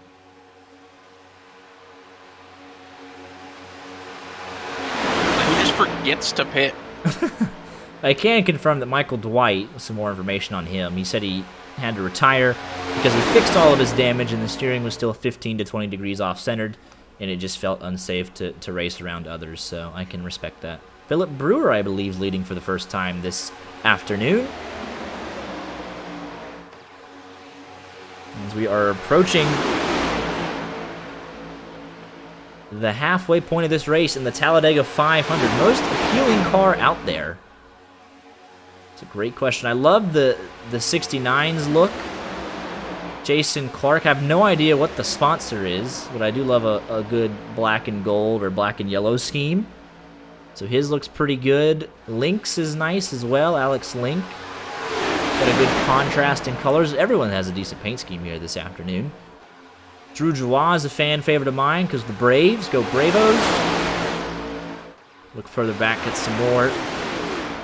The CMS boys always bring some good schemes. Devin Galvin's got a great scheme because he's running our logos. So does Andrew Tenold. Yeah, so we got a bunch of great looking schemes out here tonight, honestly. I actually really like Randy's. I know that is, still our logo as well. But it's just a good looking car as well. Yeah, very talented painters in this field, or people that know painters, and they all brought some good looking race cars to the track. Might as well. It's a special event. Might as well look your best. I think one of the saddest ones, Michael Dwight was rocking the green Power Ranger scheme. Yeah, he had to call it tonight early. The black and purple car looks pretty good. Which one is that? There's black and purple. Is it Jonathan Dolly's? I believe it is. It does look good. He He's trying to sell his own product with Trinity PC on the car, but it's very hard to see. That's why we got it on the. That's why we got it on the broadcast for him. I think he's got to figure out a better color combination to sell things. And we are halfway this time by. What a shot there from Alex Link to Drew Joie on the 21. Did you see that accordion effect? Link said, I got to get through some of this traffic. I got to get myself in front of the leaders right now. The 21 got himself back on the lead lap. Sean Petchin not able to hold it, though, and he'll go back a lap down. Alex Link wants to lead. He's 2 down at the halfway point, so he wants to get to 1 down if he can. Here comes Kevin Boley in the 91 machine of Jarrett Talmadge working together, so the lap cars are trying to get reorganized and get themselves back ahead of the leaders. It's not a battle for position, it's just a battle for, you know, lead lap or not, so that's just as interesting. And Link is in position now, but the car behind him is a lead lap car, so I don't know if he would go with him. I mean, he might if he wants, you know, to lead the race. Yeah, so maybe Link's like, hey, come with me. I'll get you past Drew, and then you stay behind me. Oh, Brandon French and Cody Porter looks to have had an issue. Down the back straightaway, French is going to get turned by Jonathan Dolly. And then Cody Porter, what happened to him? It said he had an incident. Leading the second group. I don't know if that was... Oh, yeah, what in the world? Was it a mechanical failure? I can go ask him. That was incredibly weird. I'm going to go ask him. What happened to the 04 machine? On board. Oh, his wheel disconnected. And that's his day done.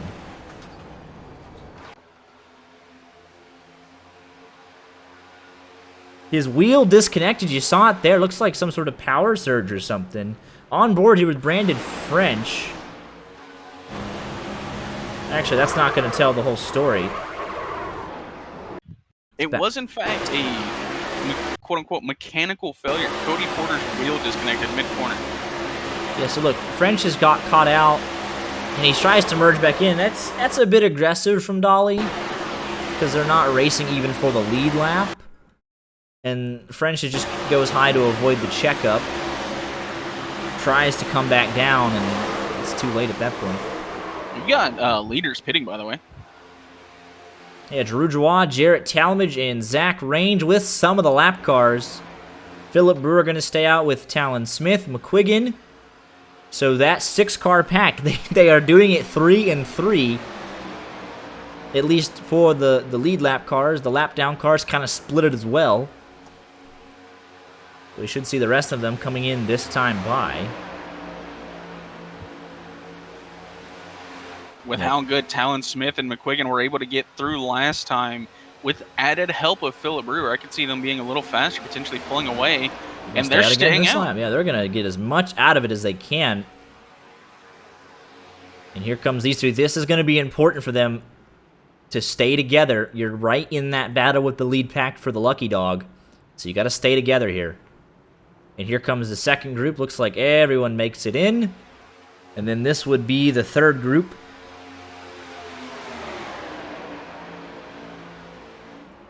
Oh, and looks like Drew Joie has a penalty. I think 55 seconds on pit road. And I think Link got one with him. Oh, man, it's gone from bad to worse. 54 seconds for the both of them. Let's go take a look. Our leaders are still staying out, by the way. Oh, he looks incredibly fast coming in. That was... To make it 5 cars now. They are just self-destructing at the front of the field tonight. With the green flag pit stops. Looks like Scarbo pit by himself. Got a wrecked car. That's Dolly. Jonathan Dolly up into the 43 of... Wait. No caution. Jackson Van Pelt as well. What in the world happened on pit exit? Jonathan Dolly hits the apron and gets loose. We finally have the caution now. I mean, I hate that for the 43 machine. Zach Range did nothing wrong. And this is just guys trying to dig for everything. That is not... I mean, he locks it down immediately, and he's just... Then he gets hit from Van Pelt trying to avoid. And Van Pelt up the hill, and that's just a mistake from Dolly to get on the apron. He's trying to dig for too much. He's trying to lock it down, then he's like, okay, I'm going back down the track. I don't have to lock it up. There's more cars coming, then he locks it back up. Zach Range absolutely screwed, as is Van Pelt. And that is a 3. Joshua Parent looks like he also had an issue. Way late here. Let's take a look.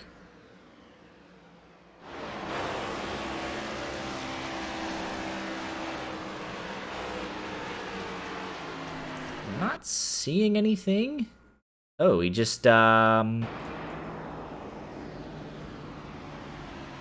not sure what happened there. He's got some damage. I don't know where he would have picked that up from.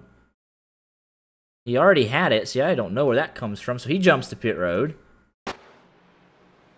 This works out pretty nice for the top 3. Because everyone 11th on back is a lap down.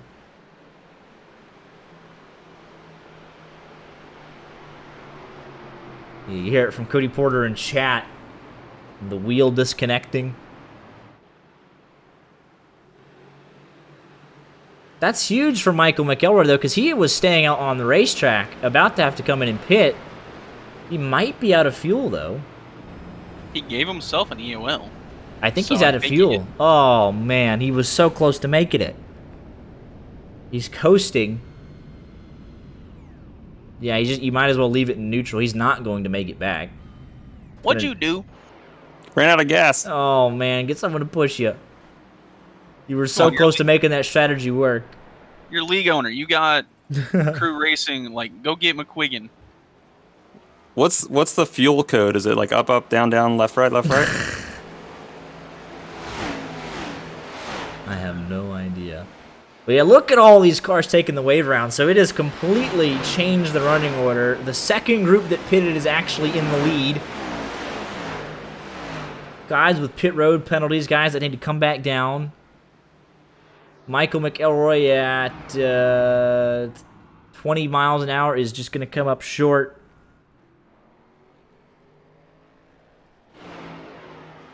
And we are going to have to reset the running order.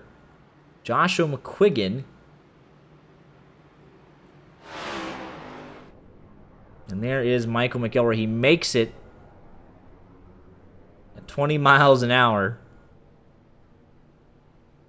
He might as well get as close as he can and then tow, unless someone decides to help him out. I mean, there's got to be at least one person willing to help him out. At that point, you got to take the pit road penalty, though.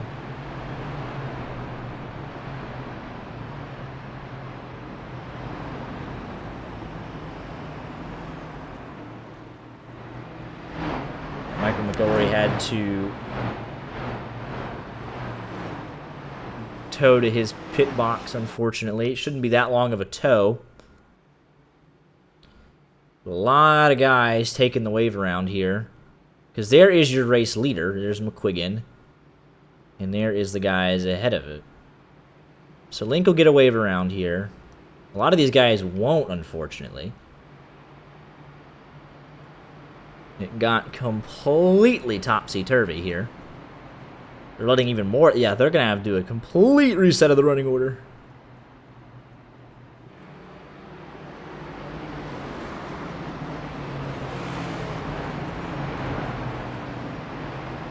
You gonna subscribe if we interview the TGR boys?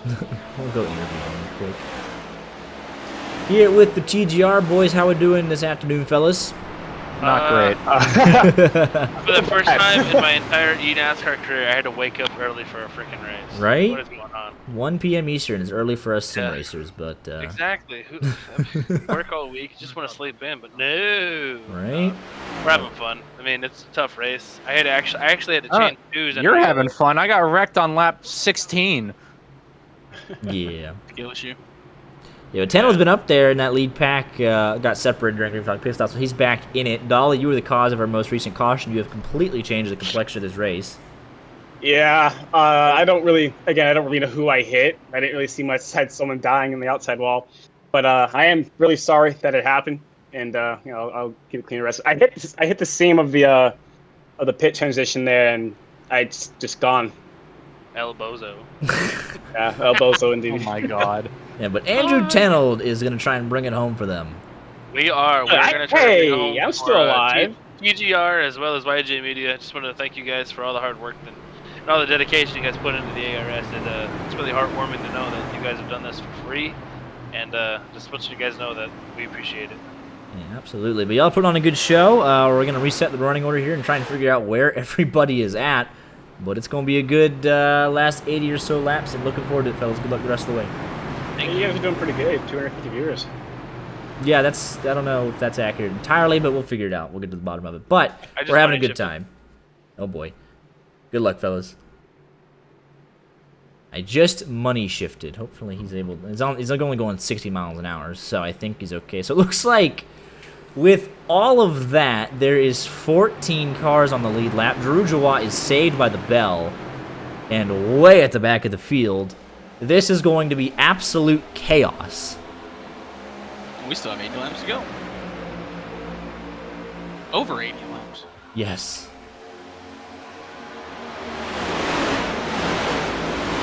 Let's sort out the running order here. 14 cars in the lead lap. Is everybody else 2 down or 1 down because of pit stops? They're 1 down. It's Jonathan Schwartz. And they're almost on the lead lap. They can fight for it here if they want, but it is Schwartz down to William Bowman. 15th through 24th, 1 lap down. So they're going to have to fight for... There's a big check up here. Something happened to Tony Scarbo. Oh, he's going to get turned by Drew Jawat. Jacob Thornton involved as well. No yellow.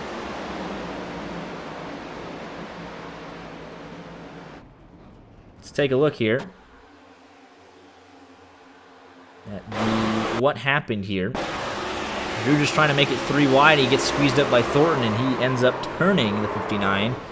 Good job to not collect anybody else. Good save to keep it out of the inside wall, but that is going to put Scarabo. He was on the lead lap at least, so he'd be the first car 1 lap down, but no drafting help.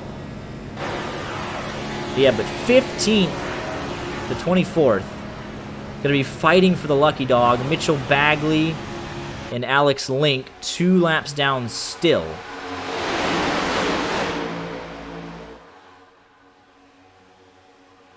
Zach Range was running so well, he might be out of the race. McElroy ran out of fuel, but he's still on pit road.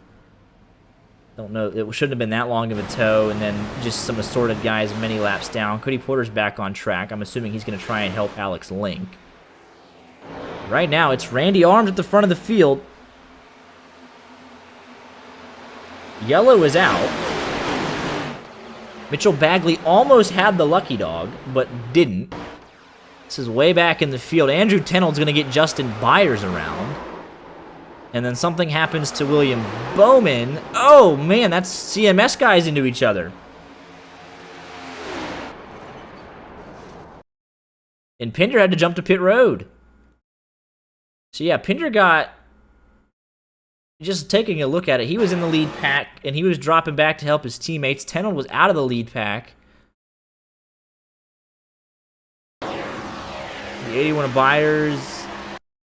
Yeah, that's Tenold. Tenold tags Byers, and then Bowman shoots up the track. Pinder comes down. They meet in the middle, and that's the right front gone for Pinder. And all of a sudden, this has turned into a race of attrition. I like how the right front literally just disintegrates. Decided to not exist anymore. Let's go talk to the DS Motorsports guys, Dylan Dreiling and Joe Swanson, on this most recent caution. Here with Joe Swanson and Dylan Dreiling, you guys are back together, and we're working well in that first run before you got separated on green flag pit stops, but now that we're in the final 80 or so laps, you're both on the lead lap and inside the top 5. What do you got for the remainder of this race? Prayers. Yeah, we got to just try to survive. We've done it so far. Yeah, We it's did a pretty good. somewhat turned into a race of attrition a little bit here in the last handful of laps. Guys kind of losing their patience a little bit and misjudging some moves, but we still have a long way to go. And if we can get back green here, green flag pit stops will be important to get kind of caught back up with the lead pack. I am hoping we don't have green flag pit stops. I hope the same. Yeah, it's like we saw last night in Rod Car that spread out the field, and it was very spread out here as well. So yeah. Yeah. It's definitely been interesting to see it play out. I don't know how to pit, so that's sure. why I lose the pack every single time I pit. Yeah. But you were hanging on to the lead lap is the most important thing, and you're both back in it, and definitely in contention. You guys are working well together this afternoon. Yeah, thank you. Absolutely. Yeah, thank you. Go ahead if you had something. I'm sorry. Oh, I didn't have anything. Oh, I think we might be able to make it on one more stop. We are very close to getting there, but we'll have to see how it plays out. Good luck, gentlemen, and we'll talk to you a little bit later. All right, thank you. Thank you. So, with that quick caution, all of the leaders came down to pit. And that's going to allow for some more guys to get the lucky dogs. That's bringing more and more drivers back into play, which is amazing to see, of course. So it might actually be... I think Schwartz pitted, though. He's going to risk it. He wants the fuel in the car rather than the track position. Because what this will allow him to do is if this runs fully the rest of the way, you'll be able to pit with the leaders and jump all of the guys that took the wave around.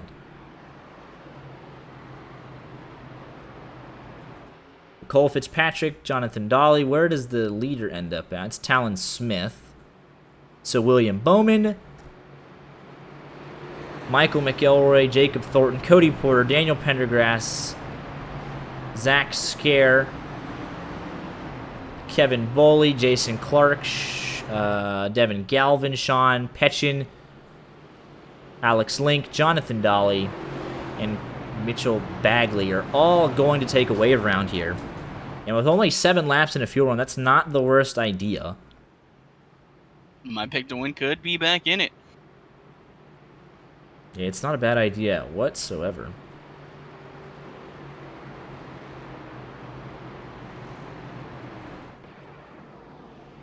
So they should get the wave around this time by... So it looks like... yeah, because Pinder had to tow. I think, yeah, he had to tow and then required repairs for the tow link, so he is done. It's 27th on up that still has a hope and a prayer. McElroy's going to need to... He's getting 1 lap back here. But the rest of these guys, especially Thornton and McElroy, need to get more laps back quickly. But 15th through, I believe it was... There's just a handful of guys, but there's going to be more guys on the lead lap here. Down to Dylan Dreiling, I believe. Or even down to... No, it's actually all the way down to William Bowman in 22nd. Because Schwartz is going to top off on fuel. So 22 cars will be on the lead lap. So on that caution alone, we added 8 or 9 back into the fold.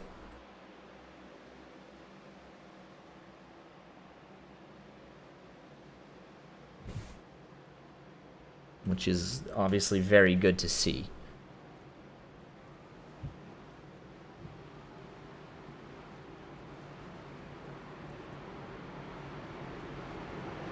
That brings Brandon French was spun out on the back straightaway not too long ago, as was Tony Skeba. They're back into it. Jonathan Dolly was involved in 2 cautions ago. He's back in it.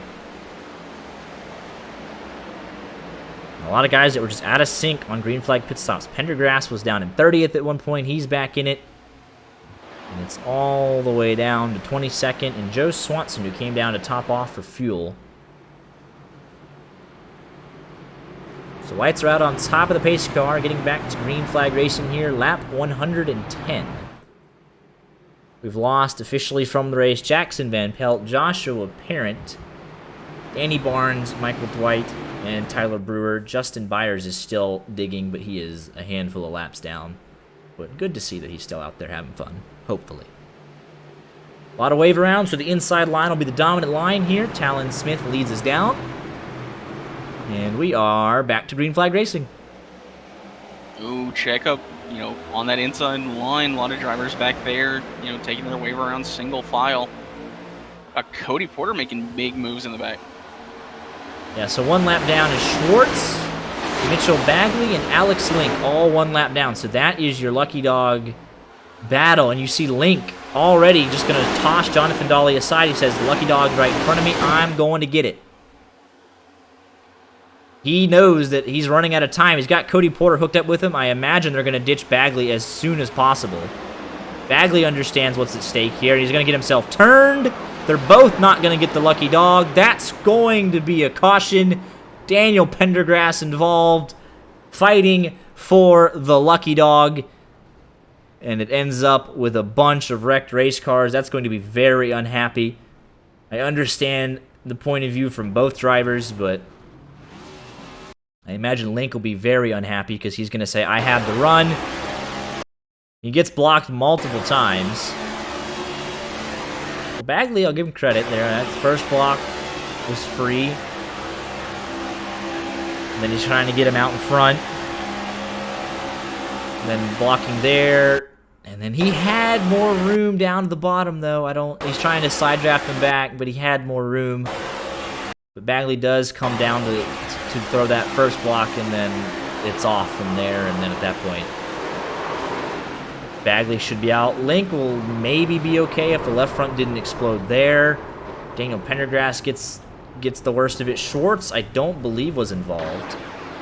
No, he was not. Congratulations. He did not touch anybody, so he is your Lucky Dog.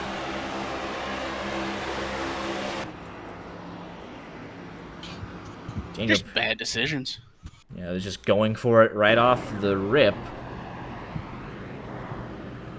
You want to go jump into Fitz, Ben's Fallen Racing for the bag for me and see if we're all right for an interview?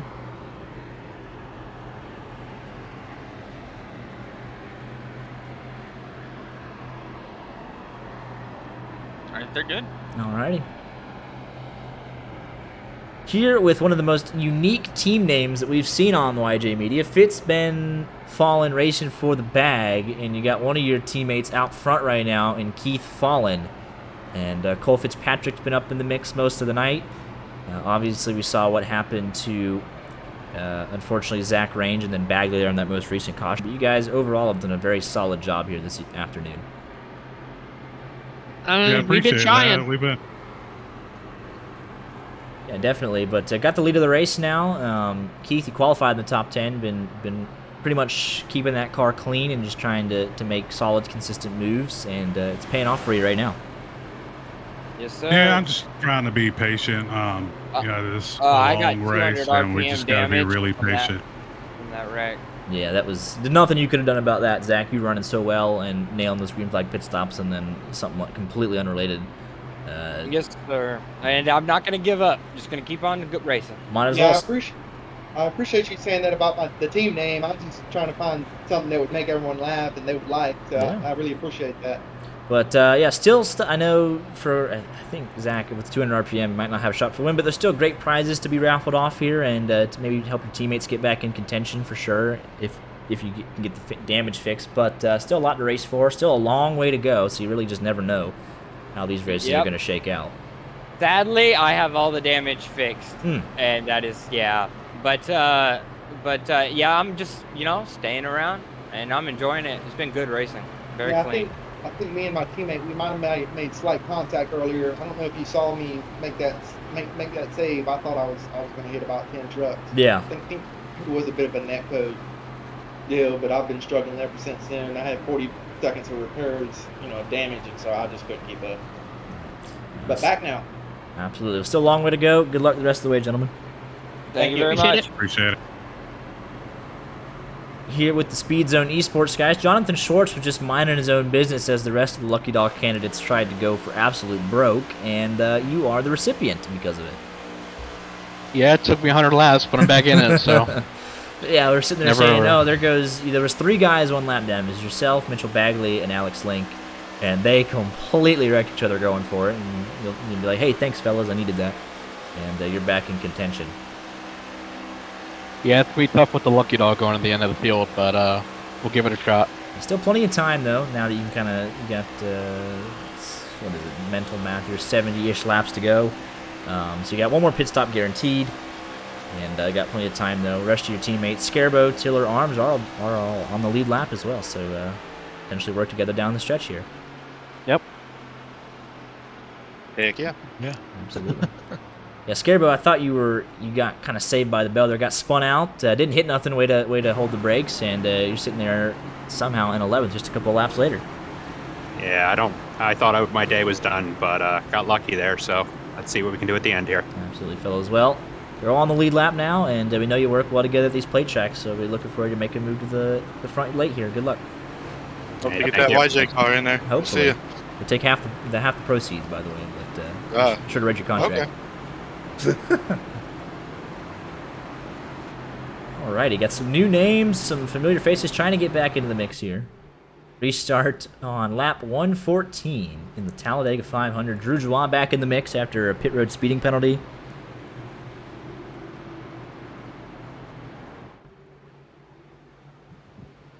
I see both sides of it. Link could have gone down all the way, and it goes both ways. It's just one of those things. Or you could wreck the entire field. Yeah, also. But let's see here. Does Link? I think he's back out. Is he 1 or 2 down though? I have no idea. 1 down, so he's still got a shot at this thing. It's him and Pendergrass that are going to be fighting it out. You have one other driver to beat if a caution comes out. Thornton is 2 down by himself. And McElroy is 3 down. So there is still a mathematical shot for them to get back into this thing. They need more cautions quickly. They got 2 to wait on, and they don't need anyone else to get wrecked and going a lap down.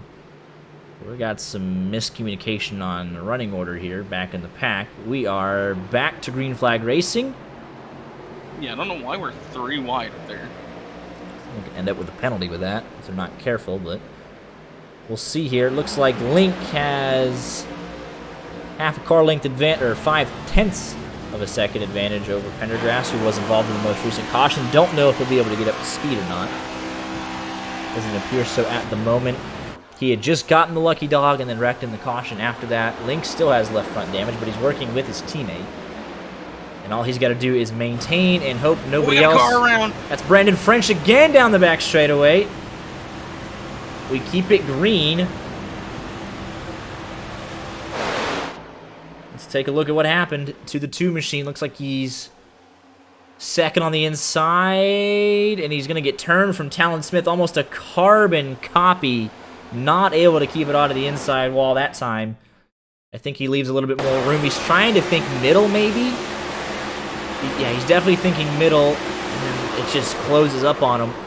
That's the second time that's happened. And he'll go a lap down, and that's trouble for these guys. We just said we can't have more guys going a lap down if you're Jacob Thornton or Michael McElroy. But Alex linked comfortably your lucky dog. He doesn't have to be in this lead pack whatsoever. He's got Pendergrass in mixing with his teammates, so he doesn't have to be here. And Pierce leading for the first time today with help from Randy Arms, so a new name up front.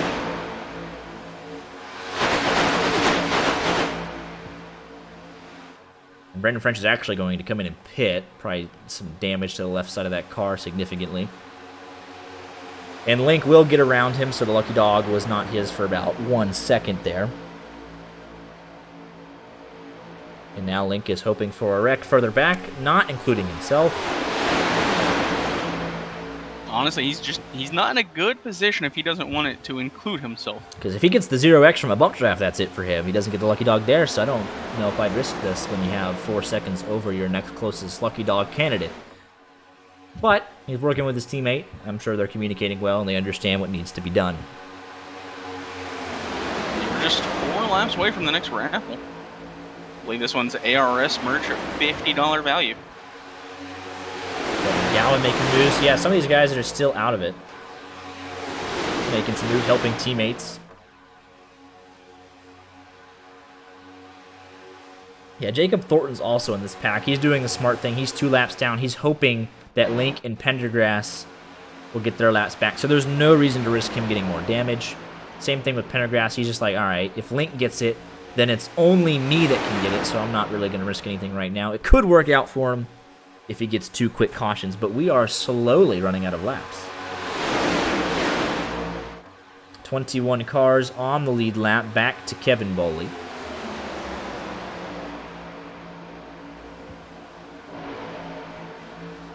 Biggest mover of the race right now is Randy Arms. He started 37th. So he's up 35 positions, looking for one more.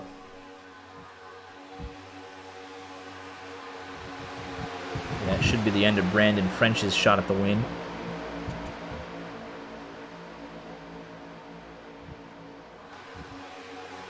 More checkups on the inside of the line. Things are starting to get pretty spicy.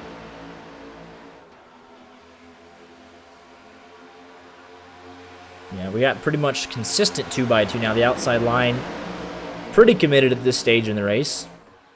Yeah, it's 2x2 almost through the entirety of the first 21 car pack. That's a big move down to the inside for Link, who is comfortably your lucky dog still. That'll give us 22, assuming the wreck doesn't put anyone else a lap down.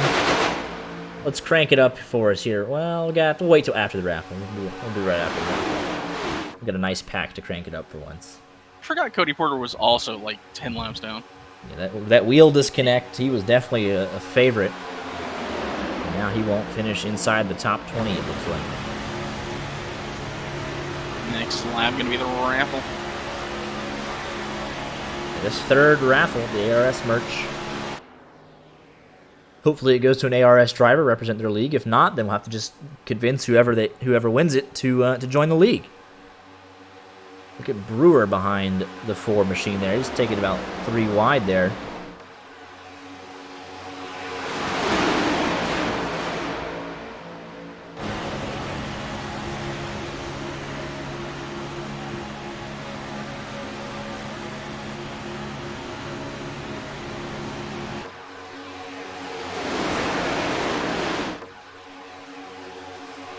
McElroy, I was going to see is where McElroy was. He is all by himself, so I'm bringing him up. Yep. It is lap 120. You might not be on it, but the rest of the field is. Hey, yeah. ARS raffle. Oh my gosh, yeah. I'm showing 117 on the clock. Oh, man. 3 laps down, about to go another lap down. Yep. All right, so this is for the ARS merch, isn't it? Yes. Yep. All right, let's go ahead and give it a spin.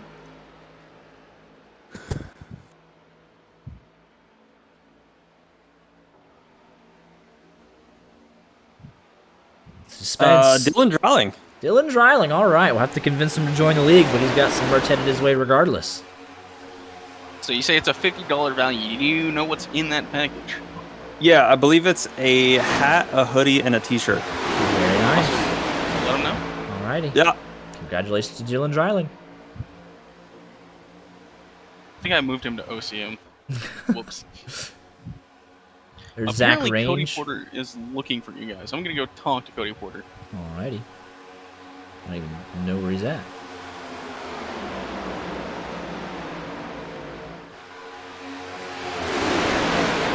Back up front, though, it's Ben Pierce leading Randy Arms around the racetrack. Let's crank it up. Lap 121 coming to lap 122 here, getting down to the nitty-gritty.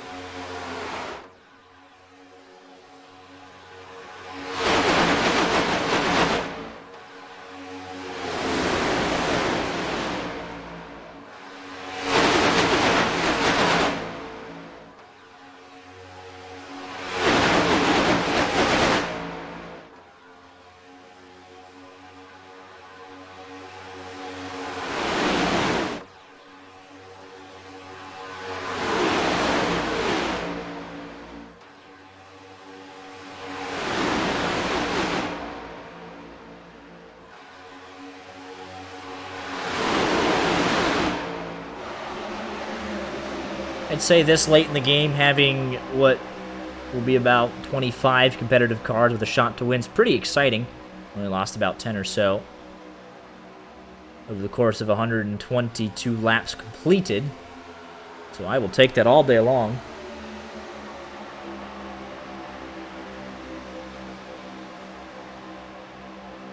That inside line working very nicely together.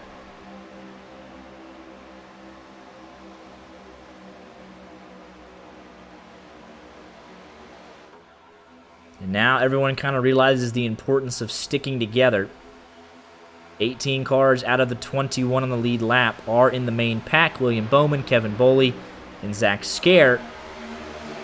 This is a designated plan by the CMS gang, though, and the Crew Racing guys. Ryan Tiller driver update. He started in the 27th position and is hanging strong middle of the outside line in the 14th or 13th position, depending on when you look at it.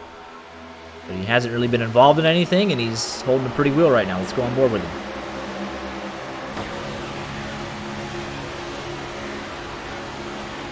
Stuck in behind Andrew Tenold. And Jason Clark in the 69 machine.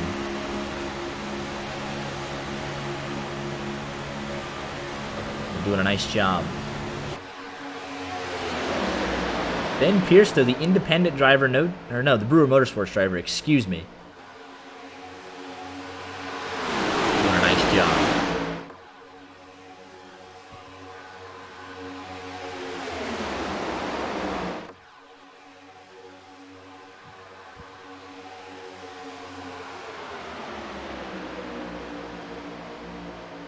Outside line, not really forcing the issue. They've been kind of hanging on. Around third or fourth driver on that outside.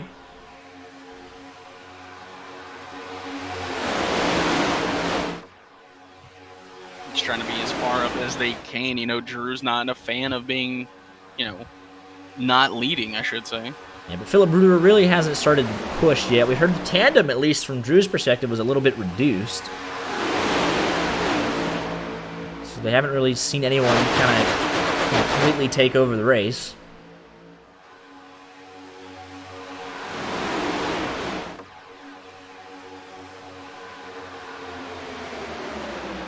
We haven't really seen that many teams get completely organized either. We had Cody Porter and Alex Link working together earlier, but other than that, hasn't been too documented yet. We have just kind of hodgepodge of drivers, mishmash, but they're all doing a nice job. It's not the train around the bottom. We have two separate trains, top and bottom. No one really forcing the issue. There's still a lot of time left in this race. And one more green flag pit stop, if we can get it there. Alex Link is continuing to hope and pray and fingers crossed for a caution that'll get him back in contention. Brandon French is now finally leaving the pits after getting about 9 minutes of repairs.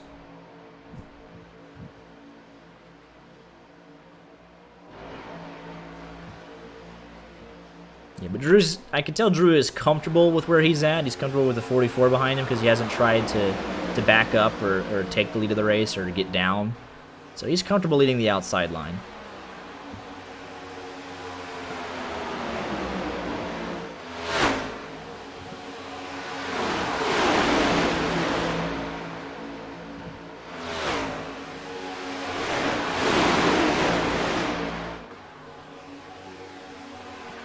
Top three, a little bit of a breakaway.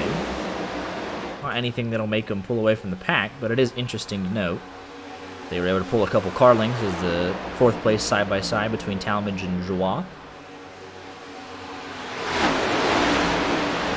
Michael McElroy going to yield. Go up by the wall, very respectful. Another lap car getting out the way on the backstretch.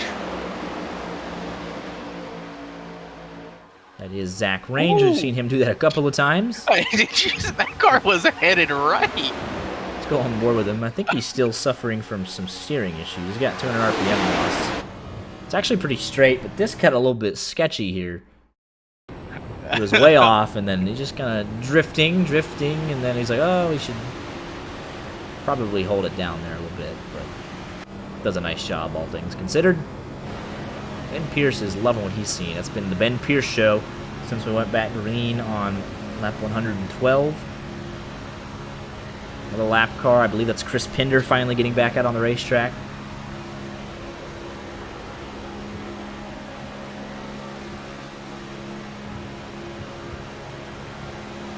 This has been a solid Talladega 500. I have thoroughly enjoyed the racing that these guys have put on.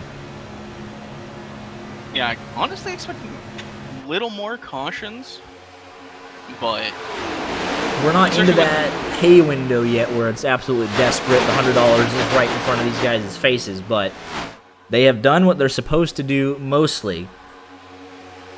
And that's at least get yourself to the last 50 laps and then, you know, go for broke there. But, you know, we had one guy lose power. We had a couple 2 to 3 car wrecks, take a couple guys out, but hasn't been anything egregious tonight, this afternoon, wherever you may be watching from.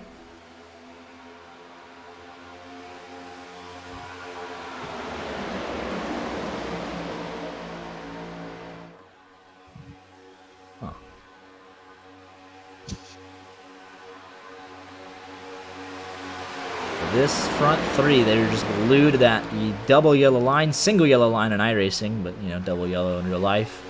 It's Ben Pierce, Randy Arms, Cole Fitzpatrick. Chevys make up the top 10, top 11. So that is Chevy supremacy right there. Highest running Ford is Jason Clark in the 69. Highest running Toyota is Talon Smith in the 5145 machine.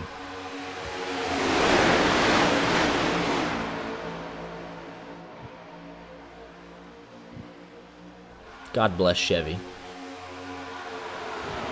I am a Chevy man. Ooh, Cole Fitzpatrick about got right hooked in front of the field. How many Chevys do you own? I own no Chevys. Well, I don't know what you're saying about Chevy. I would prefer a Chevy if I could get one. Man, they're really cheap, but they're also really old. Yeah. I have a Hyundai for fuel mileage. Oh, that's going to be trouble. Oh, my goodness. How Andrew Tenold in the 44 Philip Brewer didn't make contact. They did make contact. How they didn't go around, I'll never know. We're still just outside of the fuel window. I'm like Joe Diffie. I'm a pickup man.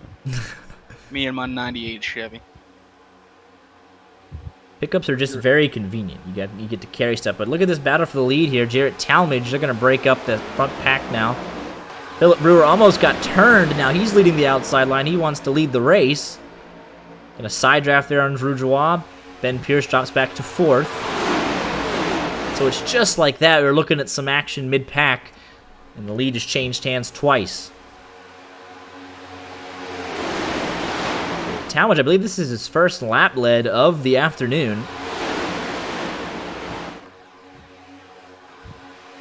Cole Fitzpatrick was running 3rd. Now he's back to 9th.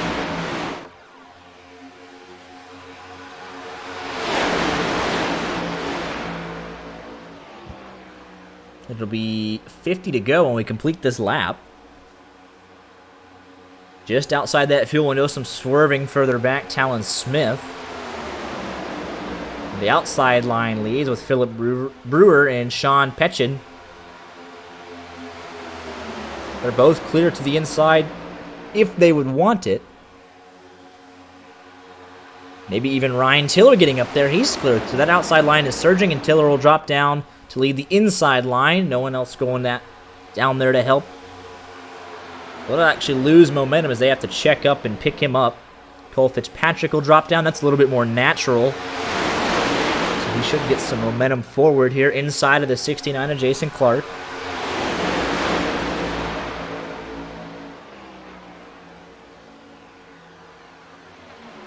And Pierce making a move to that outside line. You think we might be seeing the high line become the preferred line like, you know, the pros do? I don't know. It seems pretty comfortable for these guys right now. The 44, 21, and 69, no indications that they'll drop down to the bottom side of the racetrack. They are content to get the run off of the corners. It just kind of depends. We hear some guys say that the bottom line is definitely the way around the racetrack, coming off turn 4 to the checkered flag, and then there's other guys that want to be trying to get the run off the high side and be able to side draft the guy below him. So it also depends on the car, because the Xfinity and trucks don't have as much of a side draft effect as the next gens do. So you're able to really get on the right rear quarter panel if you're on the outside and drag that person back. and kind of control your lane a little bit more. You can't ever really go wrong with the shortest way around the racetrack. Look at Andrew Tennell trying to get a third line started. Keith Fallen was thinking about it, but I think he'll drop back in line. Tennell not really a whole lot of help. There's Zach Range going another lap down. And now we have 3x3 for 2 rows at least. Haven't really seen a whole lot of that tonight. Inside of 50 to go. The gloves are starting to come off.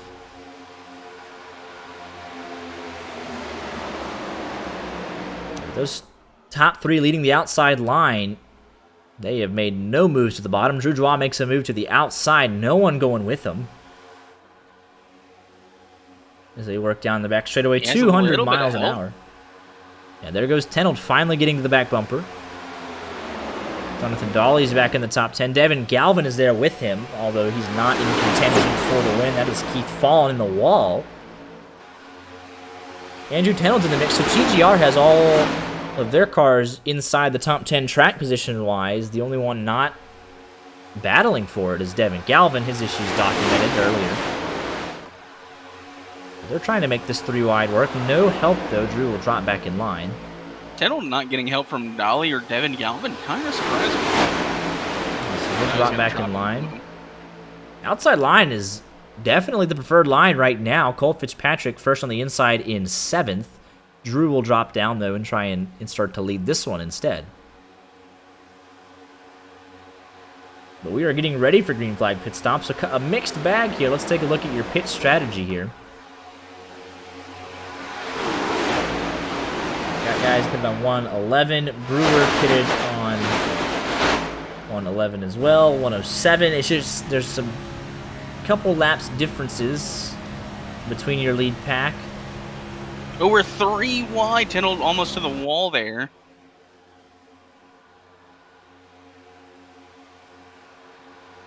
I think there was some contact there between him and Ben Pierce. That's slowly starting to shake up the pack again right before green flag pit stops. If you are 14th on back, you are adamant that you need to get single file and not lose this draft. Ooh, Dolly's blinking out right now. Not a good look. He is 3rd on the outside. Not a whole lot of organization past 5th place. That 2x2 is very loose, and guys are making moves quickly. But Dolly now going to pull down to the inside. He's got his teammate Tennell with him. No help for Ben Pierce or Philip Brewer on the top side. So now the inside line all of a sudden surging back to the race lead here. And Jonathan Dolly will lead for the first time at the line. But now he's 3 wide, split middle between his teammate, Andrew Tennell, to the lead. 4 wide tonight. Drew Joie. Jarrett Talmadge trying to help. One car's getting turned. That's a 69 machine. Yellow is out. Alex Link says, finally, I have a shot at it. I believe that was Jason Clark going around. Well, that was teammates getting into the back of him.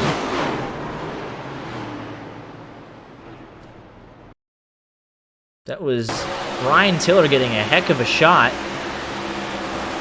from Jonathan Schwartz. Didn't know the closing speed was going to be that drastic. Yeah, no one runs into Schwartz, but Schwartz just gets into Tiller, who is checking up, and he'll go around. McQuiggan gets a little bit of damage there. It shouldn't be too bad. Jason Clark should be able to continue. And Link, I don't believe, as long as Cody Porter got off of him immediately. And that'll be back on the lead lap for Alex Link in the 96. He's been multiple laps down for over 100 laps, and he'll finally make it work.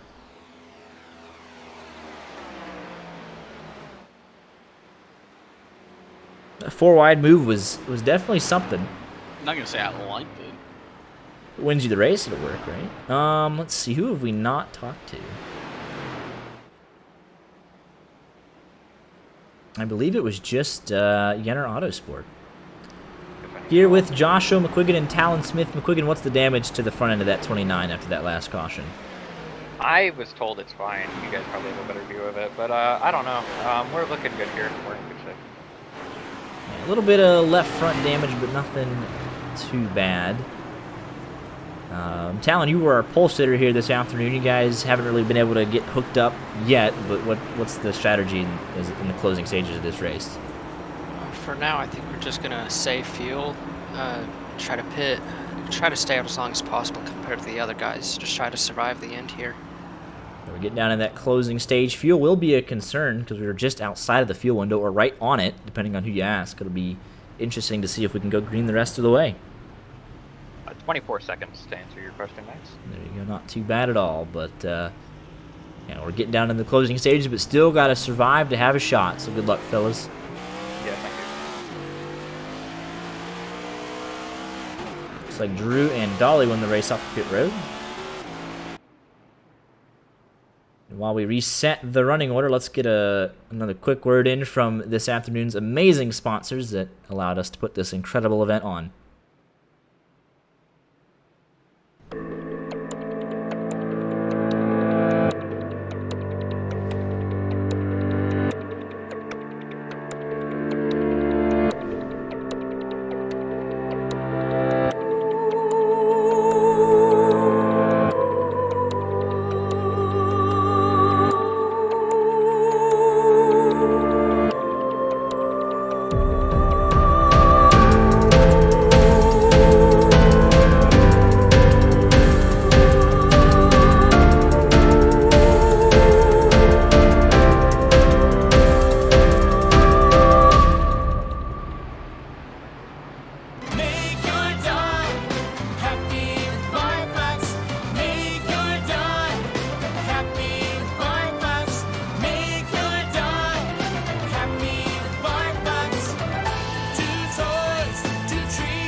Toilet paper. Once, we thought we were doomed to rub dry, scratchy paper against our most delicate parts. We accepted that chafing, streaks, and stank was just a part of life. But now, we know there's a better way. We quit toilet paper with Dude Wipes. And now, you can too. Individual packs you can take on the go. Crib packs to stand guard over your toilet. Classic clean and mint chill flavors. And a whole family of products to keep you fresh and ready to impress. Toilet paper is for the bears. It's time to experience what it means to be dude clean. I quit toilet paper. I quit toilet paper. I quit toilet paper. And so can you, with Dude Wipes. Dude, now that's fresh.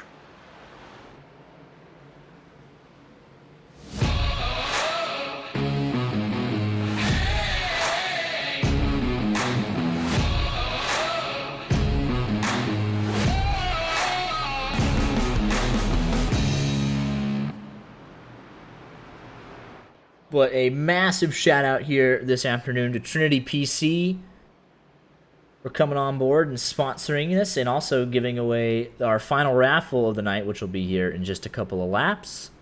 The Drivecraft Racing League, Dude Wipes, and BarkBox for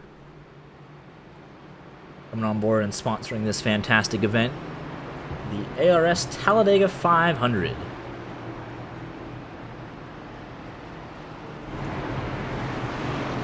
I also want to shout out 2015 Cy Young winner Dallas Keuchel. Oh boy. Delusional. Delusional. That's what gets me through the day. Oh my goodness. Coming in on 40 to go. We should still be outside of the fuel window here.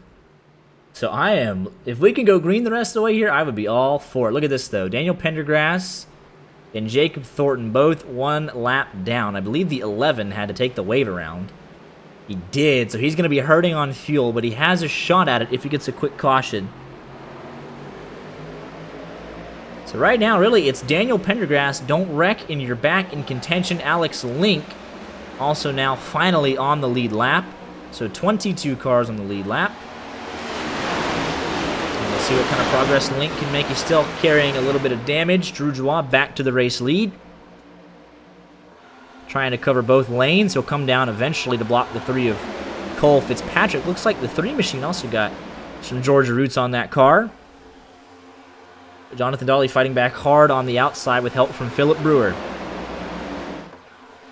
Michael McElroy, he took a wave around trying to just somehow get himself back in contention, but there are still 2 more cars that need to get a lucky dog before he is eligible for one.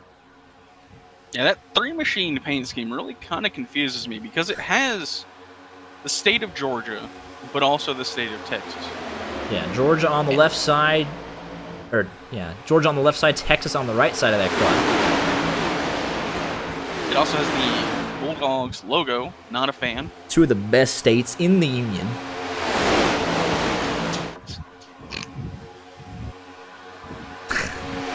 Jonathan Dolly getting a great push down the back straightaway. He's leading at the moment. Where will he take the run? Dylan Dreiling trying to make it 3 wide.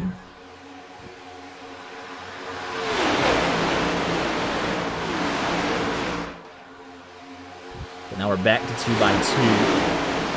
Here's the battle for the lucky dog. There's Daniel Pendergrass leading kind of the start of the single file. Jacob Thornton is 4 cars behind him. He's got to be in save fuel mode because he last pitted on 109. So he's coming up here just a handful of laps. He'll have to pit and he'll go 2 down, and that'll probably be the end of his race. So he's hoping a caution comes out. And he'll be able to pit and be the only car 1 lap down once Pendergrass gets it. Or he can try and take it from Pendergrass and hope a caution comes out. That would be in save fuel mode. You just want as many chances as you can get. But now the CMS boys, they haven't dropped entirely off the pack. They're just kind of at the tail end of it. They know they can't really afford to lose track position. So be curious to see their strategy and when they decide it's time to go.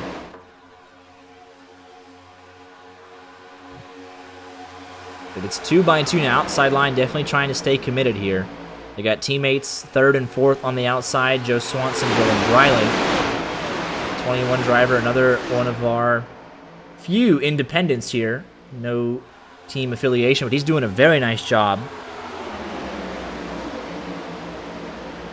Keeping his car clean all night.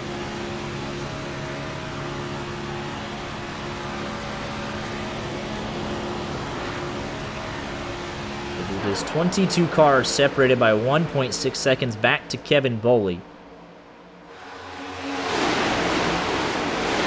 Alex Link now cracking the top 10 again. It has been over 100 laps since we've seen that. Help from Cody Porter. He's thinking about 3 wide. He's going to take it. Here comes Alex Link through the middle. An aggressive move has him up inside the top 5. He's looking for more. Kind of surprised that car can, go forward with the damage on the front of it. It's just slight left front damage. And he's getting pushed, so he doesn't necessarily have to lead the line. Cody Porter's doing most of the work. They're going to need a little bit more help, though. Help kind of stalled out on him. We don't know if Link's able to lead entirely on his own.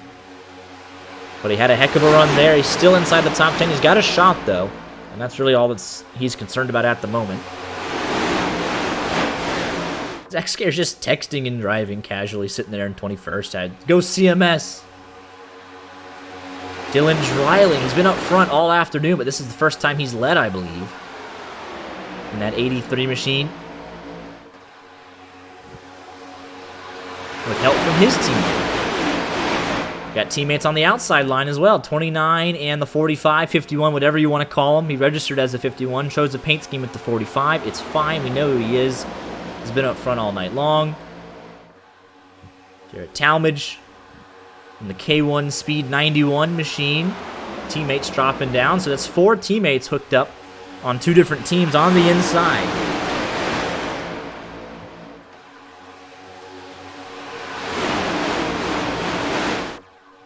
We're missing Thomas Green out here this afternoon, but Talmadge is representing the Planet Sim Esport guys very well. He's leading the outside line. At the line, it would have been his race and the $100 cash prize if that was the last lap of the race. As it stands, there are 40 to go. And the intensity is starting to build. This is the most dedicated outside line we've seen all night. Look at that shove from Drew. He's getting a 91 clear. He can take it wherever he wants it. He's 4 car lengths clear. But he's going to say, hey, I like that push. We're going to work together. I'm not leaving it yet. We were talking the racing's going to pick up. The race really starts this way from here on out. Yeah, this is where the first 140 laps, this is, you hopefully have an idea of who you can work with.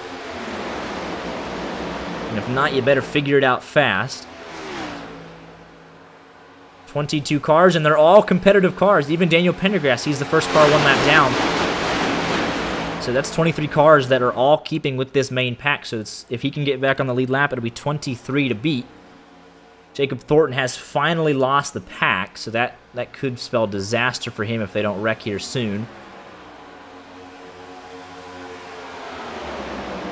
He's running out of fuel, and just like that, car spinning down to the inside. It's Philip Brewer. He's going to come up. Oh, he's going to hit Pendergrass specifically. Jason Clark also involved. Further off the track, yellow is out, and Pendergrass, worst case scenario. And his day is done. He has to tow. Jacob Thornton is somehow back in the race. And Philip Brewer just... That's a first look at it, but my goodness. I don't know if there was a checkup or what, but the poor 69... Oh, big checkup in the outside line. Big checkup. He's going to come down. And 44 just does not care that he did that move.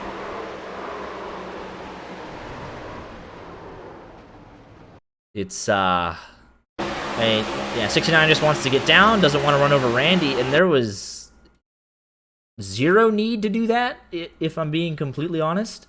I mean, you could have you lift a little bit, a little bitsy bit. I mean, clearly he sees this move. Like, I mean, he's got plenty of time to react. Plenty of time. He just drives through him. So if you're going to drive through somebody, the next move is to not do this. That, right, I mean, you can't be driving through somebody and then losing control of the car immediately after the fact. You clip the grass, which, by the way, he had plenty of time to not do that either. You clip the grass, and then you come out, and you take out the lucky dog candidate, who, again, did nothing wrong there, but that's the end of his race for no reason. And I hate that for him, because he was patiently waiting his turn, but unfortunately he was the caution. I mean, he sees the 69 spun off, and you think you're good. At this point, you're good. And nothing you could do. It happens so late in the game. But Jacob Thornton says, thank you very much. As long as he doesn't run out of fuel, he has to go all the way back around. And this should be everybody good on fuel.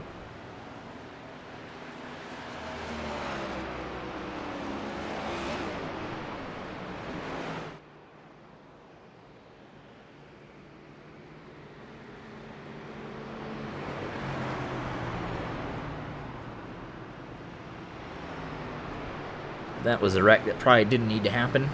The second one doesn't happen without the first one, and the first one did not need to happen. But, yeah, Thornton should be getting his lap back. Is he not? I don't think he did. I don't know why he wouldn't. I don't know why he wouldn't have pitted either. Because it was literally him and Pendergrass, unless I'm being mistaken, it should have given it to the next car in line. I have no idea. And did he You know, he just pitted. He just pitted. So he didn't go 2 laps down and then go back to 1. But it looks like Philip Brewer, yeah, he just called it quits after causing that wreck. Unfortunately. And then still, is Michael McElroy still out there? He's still going. So yeah, 21 cars in the lead lap. Jacob Thornton, I thought was going to be our lucky dog candidate. But it looks like he is still 1 lap down. But the good news is for him, there is nobody else. How did McElroy get it? So McElroy State, what? Hang on, now I gotta figure this out. So we're gonna go back it up to the yellow. What was Jacob Thornton doing? He doesn't get his... He's nowhere involved. No contact. That doesn't make any sense to me. Unless he came in and... Oh, he came in. Yeah. I guess that would be it. He filled up... Yeah, that would be it. He did come in immediately. And then was not eligible. Never mind, we figured it out. But the good news for him, though, is that he's 1 lap down with 30 to go at Talladega. He's almost guaranteed to get back on the lead lap at this point. You would have to think. He's not in a bad spot. Car looks to be in one piece, so I think he's okay. Honestly. If he was that close to running out of fuel, then that was the smart move to take to fill it up and just wait for the next one, because there is going to be one more. You're not going to the end here green. But 21 cars in the lead lap, 1 car 1 lap down. McElroy is 3 down. Philip Brewer out of the race. He'll be overtaken by the guys behind him. Devin Galvin still trying, as is Cody Porter, Zach Range, Justin Byers, Brandon French, Chris Pinder. So I can give a massive shout out to those guys for still fighting on and continuing. They got clean cars, mostly, so they can continue to help their teammates or their buddies and try and make some late moves. Out of the race, Mitchell Bagley, Jackson Van Pelt, Joshua Parent, Danny Barnes, Michael Dwight, Tyler Brewer, Daniel Pendergrass, tentatively. He looks like he'll try and get it fixed. And then Philip Brewer. So should have 30 cars on track. With 21 of them on the lead lap. Not a bad ratio for a 500 miler.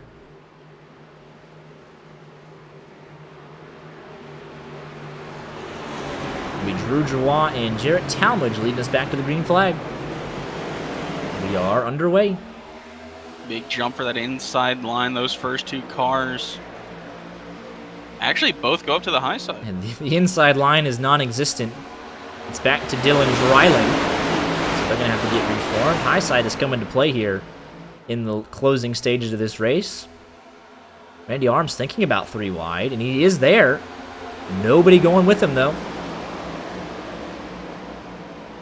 He does have Schwartz, his teammate, in behind him.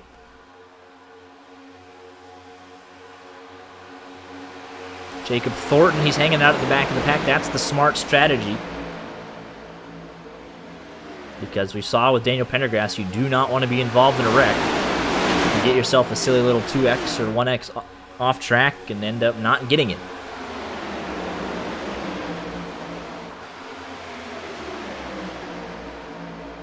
Oh, Devin Galvin going to put Cody Porter in the wall almost. Not sure what that was about. Everybody should be good on fuel to the end. So it's kind of like go for broke at this point. It's all about positioning now and being there at the end. No saving tires, no saving fuel. It's all about where you can end up on the white flag. That 83 and 71 are working so well together.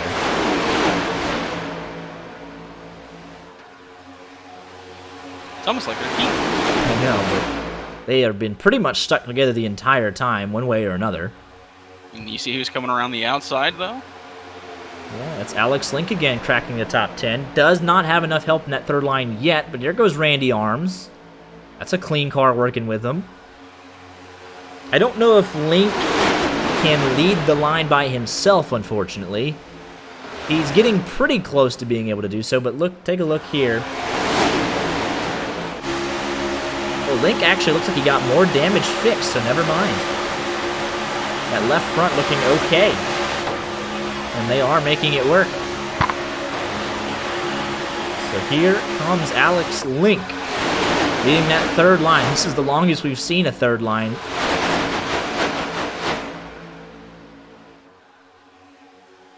Wonder how McElroy is going to want to do the raffle since he is, or at least was up here in this. He's now kind of falling just back. hanging out. All it's going to take is one. Oh, look at that. The middle line's now evaporated, and it's gone. Now we're back to 2x2 very quickly.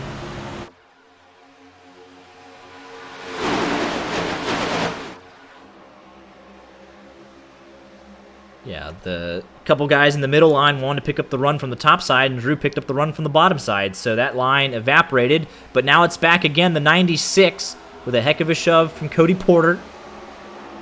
They've been working together most of the race as well. And they are 3 wide for third for a moment. And everybody trying to get themselves in a decent position. They want to get themselves in that fast line. But no dedicated help for that third line yet. The 69 and 65 trying to make something happen again. But Alex Link in third position with a bump to Talon Smith. And they're going to lead. They're all the way up on the third line now, riding the wall like we see in real life finally. Haven't seen that a lot tonight, but it is working. And they got some good cars up top to make it happen. Your pick to win first, mine third. Link's somehow got his way back into this. It's been a race-long crawl to get back to this point. Did not pit under the first yellow, was too busy talking and missed his box. And didn't think to come down and pit. And was multiple laps down for over 100 laps. And now sits in the third position. Guys making moves further back. That short's top to bottom. Outside line still the way around the racetrack now. Ooh, that's Cole falling almost into Byers. Jacob Thornton still doing the smart thing, just waiting to see if something happens. He has enough fuel, so he has till lap 187 to get that lucky dog. Cole Fitzpatrick starting to do a little swerving, but he picks up his teammate. Drew Joie jumps into the outside line, as does Talmadge. So now we're flip-flopping from the opening stage of this race. Everyone's lined up against the wall rather than on the double yellow line. That's 3 wide, though. That's going to slow these guys off the main pack. They're half a second in losing more time. And if you lose the pack this late in the game, there's no guarantee that you get back into it.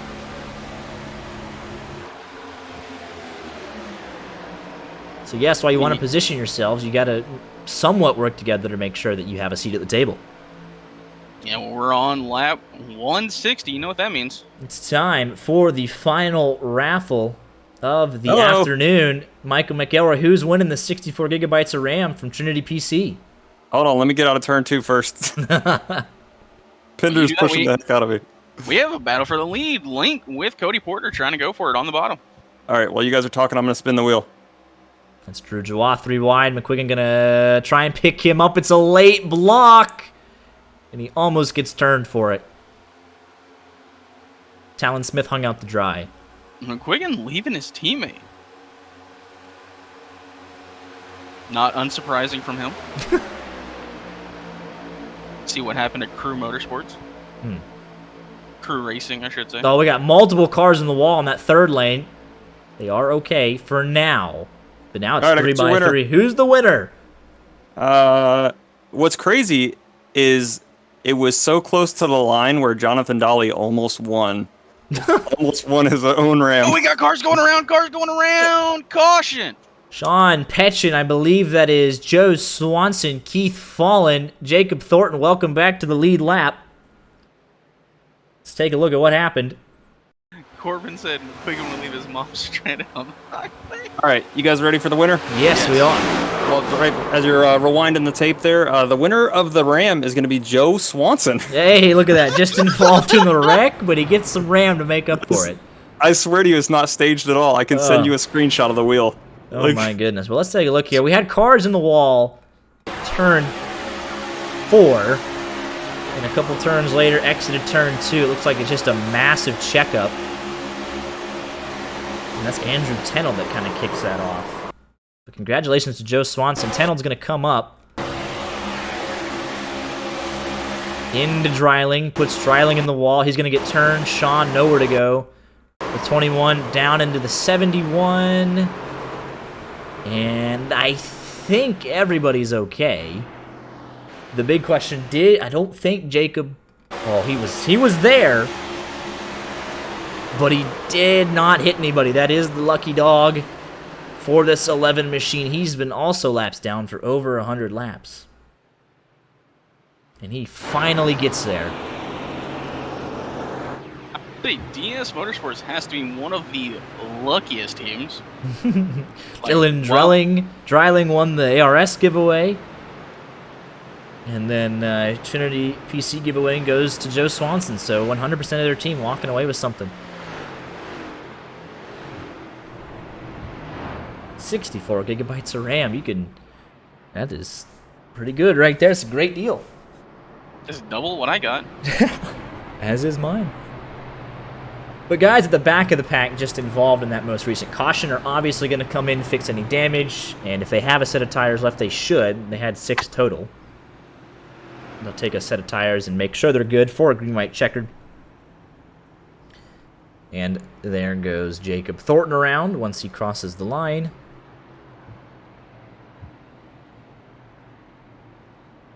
And he'll pull to the top side and he'll start that track back to race-winning contention, hopefully, in his eyes. And there he goes. So that next up is Michael McElroy in 23rd. He is now 3 down, and he is going to be battling with Devin Galvin for that honor. Or is it? He's 3 and Galvin is 4. So now, 25 laps to go. Somehow, some way, Michael McElroy, there is a unrealistic path to him getting back on the lead lap because he's the only one laps down. And we know how the end of these Talladega races can get. There's Thornton. McElroy is 3 down, and he's the only one on 3 down, so he'll be the recipient each time we get one. And really, that's rigged. And that's it. That's 22 cars at the moment. Unless somebody goes a lap down and then gets back on the lead lap, it'll be really, it's 22 cars for the win until we have less.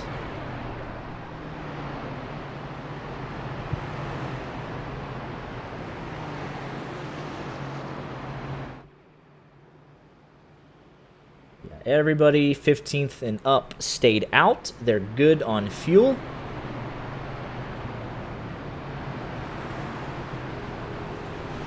'16th on backs, topped off, got fresh tires, and fixed some damage in the case of the 71, the 21, the 83, and the 45. Dylan Dreiling trying to catch the pack. He'll be able to do so. Not even on 1 to go.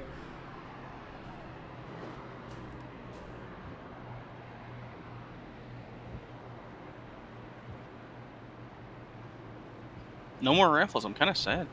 Now it's all about the big one. We do get another one at the end of this son of a gun. It's the big one, the $100 cash prize.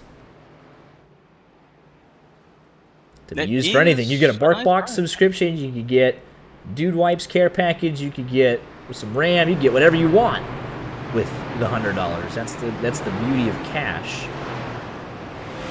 I get $100 from the Taco Bell. Hey, the Braves are beating the Mets 13-0. What happened to the mercy rule?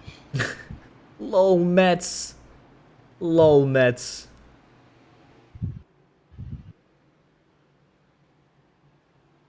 You love to see it. I really do. Winning by 2 touchdowns. I was like, wait, that's not wrong sport, but no. Yeah. Still kind of right. Yeah. 2 touchdowns and a missed extra point. Look at Kevin Boley up inside the top 10. Oof. Kevin Boley has been playing the absolute long game as well. Now he's inside the top 7. Top 6. Top 5? Top 4?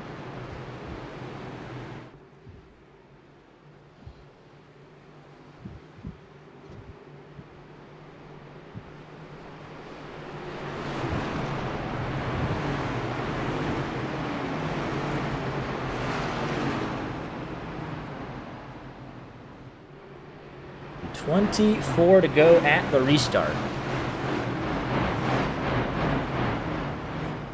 22 on the lead lap.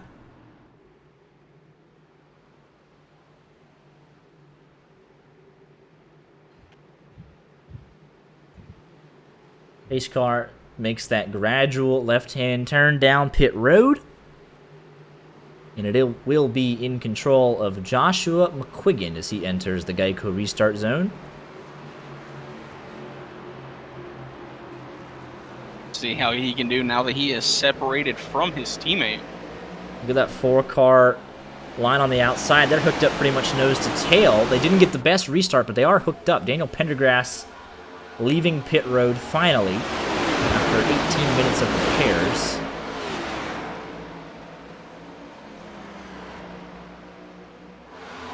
Now they're going to come up and cover off the run of that outside line. Drew's looking for places to go. Let's crank it up one final time here this afternoon with 24 laps to go.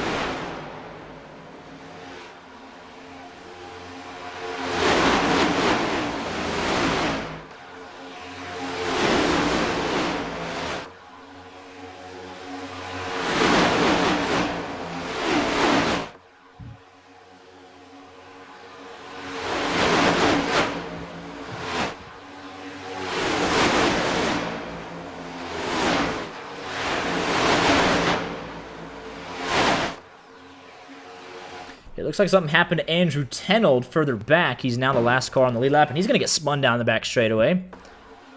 He's going to get turned off the nose of Cody Porter and Tony Scarbo, and they just kept going. So he'll need a caution. Let's take a look here what happened. Let's see here. He's going up, coming back down, and that's just mistimed. Cody Porter had a heck of a run. But up against the wall again, kind of the opposite of what we've been seeing to the early part of this race. But now McQuiggan going to make a move to the low side. He picks up Talon Smith, his teammate. Side by side for second, McQuiggan and Drew Joie. Jacob Thornton has also lost the pack again immediately after getting the lucky dog. And there's still a group of cars that elect to stay out of the chaos. That's Zach Scare, Keith Fallen. Working with the CMS guys, they want to make sure that they are done wrecking. 22 laps to go, 22 cars on the lead lap. Ooh, car on the outside wall. That's Randy Arms. Joe Swanson just puts him in the outside.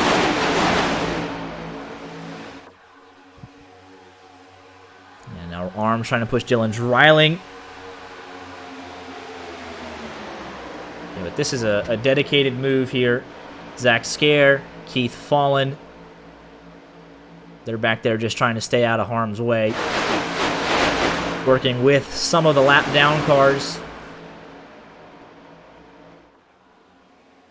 But realistically, right now it's 18. William Bowman's in danger of losing this pack. Let's go on board and see if he starts dropping away.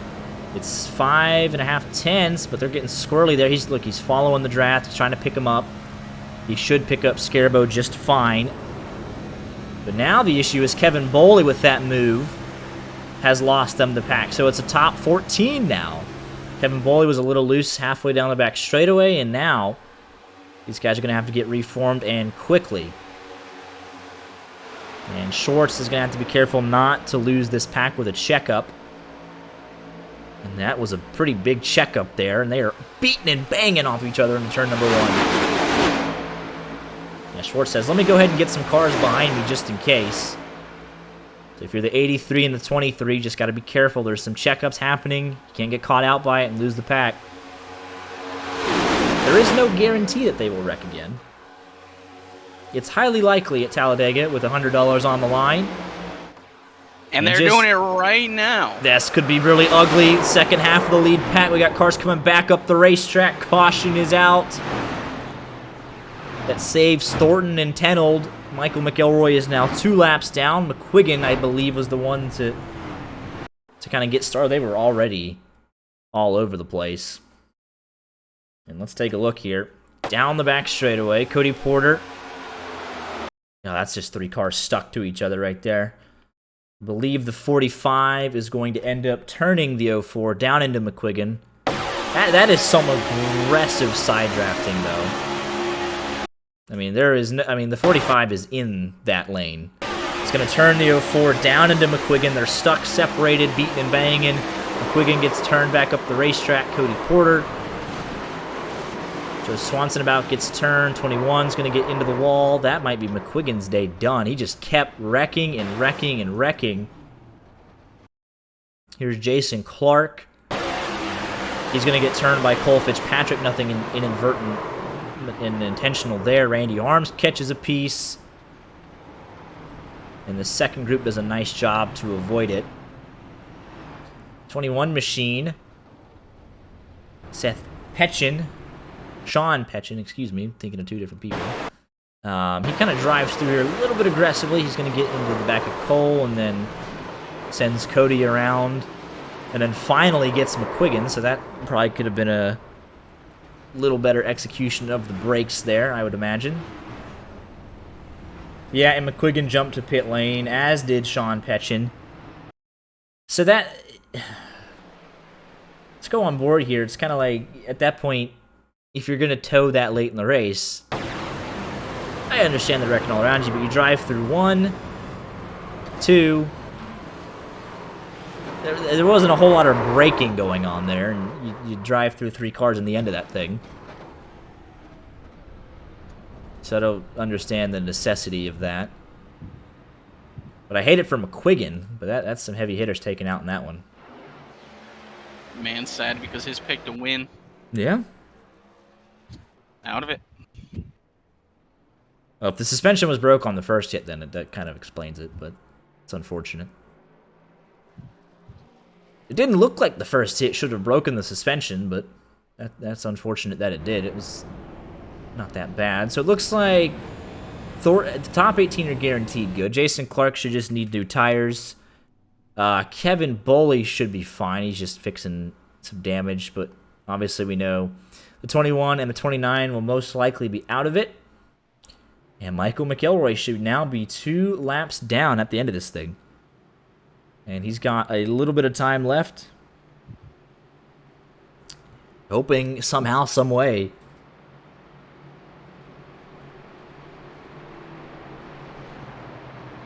that he can get back into contention in this thing. Yeah, but 69 and the 99 are both fine. So it'll be 20 cars on the lead lap when we get back to it.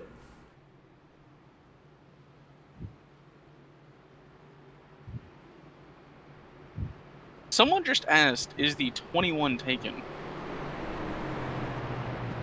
As in, I believe they meant like the number, as if they wanted to sign up.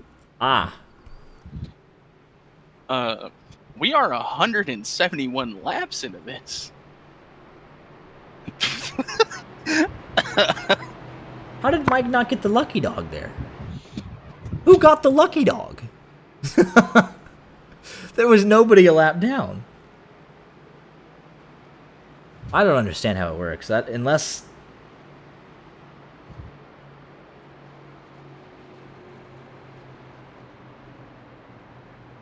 Max. Yeah. Hey, you looking for explanation? Yes, I am. So there was a massive checkup. Oh. Happened. Oh no. Red wasn't even happening yet, and me and Devin, who were both 3 and 4 laps down, wound up tapping each other. That was your chance. No. Unfortunate. Now let's go take a look here. Let's go take a look at it.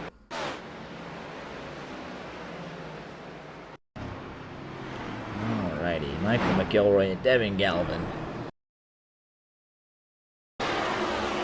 Yeah, right before the wreck starts happening. Oh man, that is so unlucky. That wasn't even a 2x. That was the 0x contact that did you over. Oh my goodness. And then the wreck happens, and it's just enough to take away the lucky dog. So who would have got it? 'Cause Cody was in it. I guess Zach Range, maybe, I think, was the lucky dog after all of that. Yeah, Zach Range wound up getting the lucky dog. That's hilarious. Oh my goodness. Wow, that is brutal. Yeah. Let's hope for a good finish, though. Yeah, it's... Hold on, I want to know how McElroy feels about the guy asking, is the 21 taken? With us 72 laps into this. Oh, just tell him it's available. in 17 laps, it's available. It'll be available next year. Good times. We did advertise the heck out of this thing. It's not for a lack of trying. Oh yeah, it's on every Discord I've seen. So. Uh-huh. All right, we're about to go green though. I'm gonna let you guys get it. Alrighty. See you guys. See ya.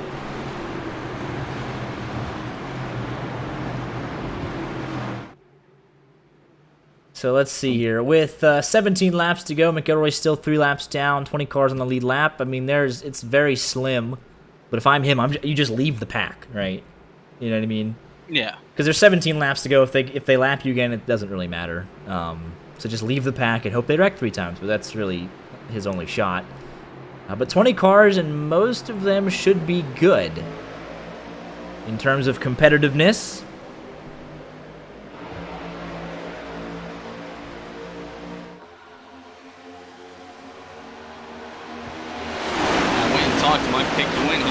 Confident. Even with his help out of the picture, he should still have a shot here.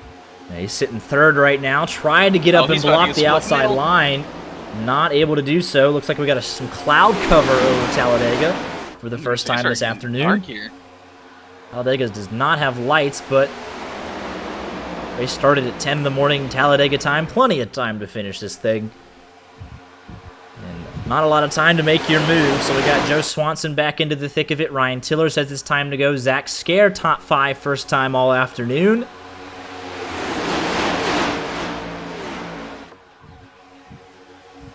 And Jarrett Talmadge. Cole Fitzpatrick making moves. Yeah, he was kind of just hanging out on that last run, but he says it's time to go. It's 15 to go, so you can't argue with that logic.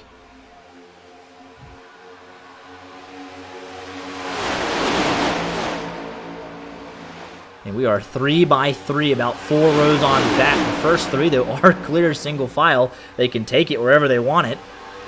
Yeah, that inside line is going in nowhere right now. They're up against the wall again. So all of a sudden, a shift late in the race to riding around the apron to right up against the wall. And it is working for these guys. All 20 cars still maintaining the pack. Not enough time to lose the pack and get back. You're just hoping you're not involved in the big one at the end of this. That's really your only play.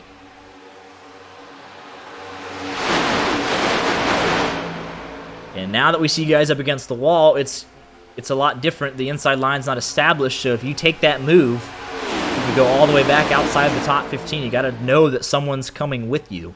It's a lot more risky. There's not a line to fall back into that easy. But some familiar faces up front. Talmadge has been up front all day. So has Drew. Link, issues well documented. Randy's kind of just been hanging out. And it's just a mixed bag inside the top 10. We're squabbling. Andrew Tenold, new life with that caution. He's going to try and get the inside line formed up.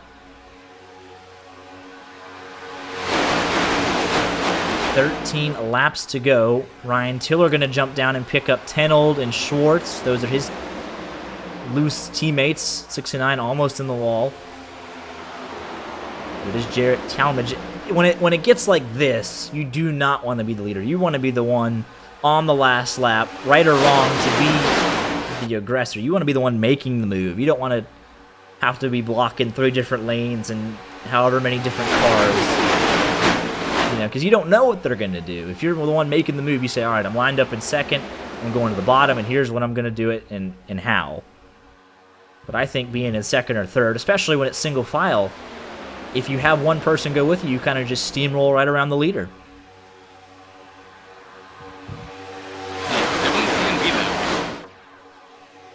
We've seen guys able to block all those lines. Talmadge hasn't had to do that much. coming down to the end of this thing, $100 on the line, you're going to have to block. You can't just say, all right, you take the spot, I'll see you in 100 laps. That time is over. Yeah, we're going to be seeing Joey Logano. Putting you 3 rows deep. Look at Joe Swanson. He's down there.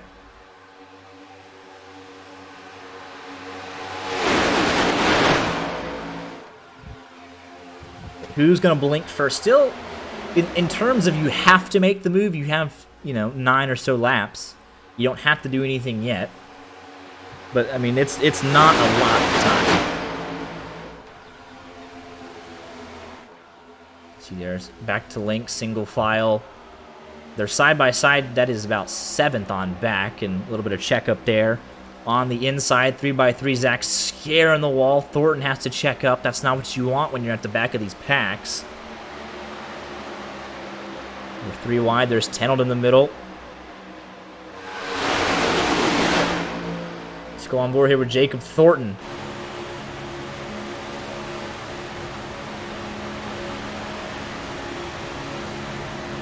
That's a move being made by Cole Fitzpatrick. You're going to make the move to the bottom. The inside line has got the momentum now. And all of a sudden, they're off the wall. Drew Juwan not able to get down clear. Neither is Talmadge. He is able to get down. Drew has no help, but Talmadge is going to come back and pick him up. Joe Swanson through the middle. Randy Arms is below the apron. He needs to place up. You got to let him up. His teammate, Ryan Tiller, was next to him. He does let him up. Tiller goes to the middle. And now Ben Pierce with the run on the outside from Alex Link, the 65 back in the lead. He's been in front a lot today, and he's trying to close it out. 10 laps to go here in the Talladega 500.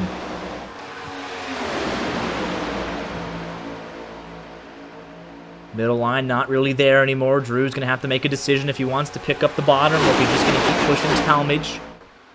Really, that high side is now the dominant line. Haven't seen that for 80% of the race. That inside line is nowhere. Keith Fallon has lost the lead draft in all of the shuffling. 19 cars separated by 1.4 seconds. William Bowman has to be careful to not lose the lead draft. I think he'll fall in and be okay. But it is still Ben Pierce. There's Zach Range. Gonna stay out of the way of the leaders here. Very respectful. Cody Porter's back on pit road. Michael McElroy still 3 laps down. I'm pretty sure he's out of it now. Don't think we can get 3 cautions in the next 9 laps. Look at this. 1st to 19th on board, 1.3 seconds.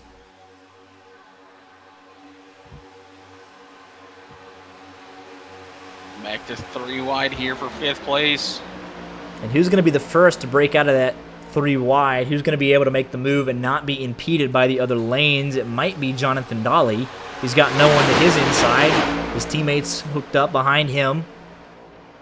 And they're not battling with cars below them. That's the 69. Jason Clark, that's going to shuffle everything. Dylan Dreiling is going to get turned in front of the field. Caution is out. What happened to the 69? Oh, they're still wrecking. That's going to take out some cars there after the caution. Jason Clark just stopped in the middle of turn 2 there. And then he'll end up being completely wrecked by the end of it. Toes to pits immediately. His day is done. I gotta look at the thing between Kevin Woolley and Jonathan Short. He just puts himself in the fence. I mean, he was sitting 3rd and just runs it up in the wall. Massive checkup, guys trying to avoid it. Oh, that's not even what causes it, though. That's Dylan Dreiling blinking. And by the time he comes back, he's turned in front of the field. Blinks out, and by the time he comes back, Tiller is already turning him. Nothing any one of them could have done there. Back in front of the field. Nowhere for the 45 or the 11 to go. And then it just keeps getting worse and worse for these guys. About 5 wide down the back straightaway. Schwartz goes down to try and pick up, just avoid the wreck and get through it down into Boley, up into Jason Clark, and there goes the right front. I understand that. We looked at it. You did put yourself on the wall, though. But the wreck was started by the 83 blinking out.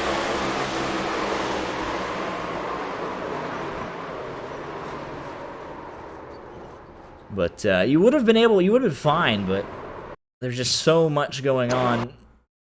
Guys trying to make moves, Kevin Bowley's trying to get back on track, and you had one of the best paint schemes today, and I'm sad to see it end up like that. Oh, he's in chat. Yes. Is that a Bumble logo? Well, no, I knew he was in chat, but I can ask the question. Yeah. It was a beautiful looking paint scheme, unfortunately, and it ended up into the outside wall. Typical Talladega wreck there.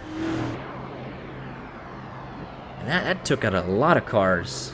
Friends Honey Company. Well, it got some good airtime today.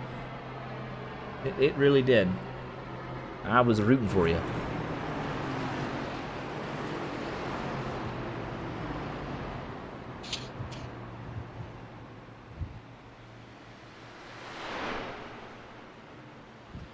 The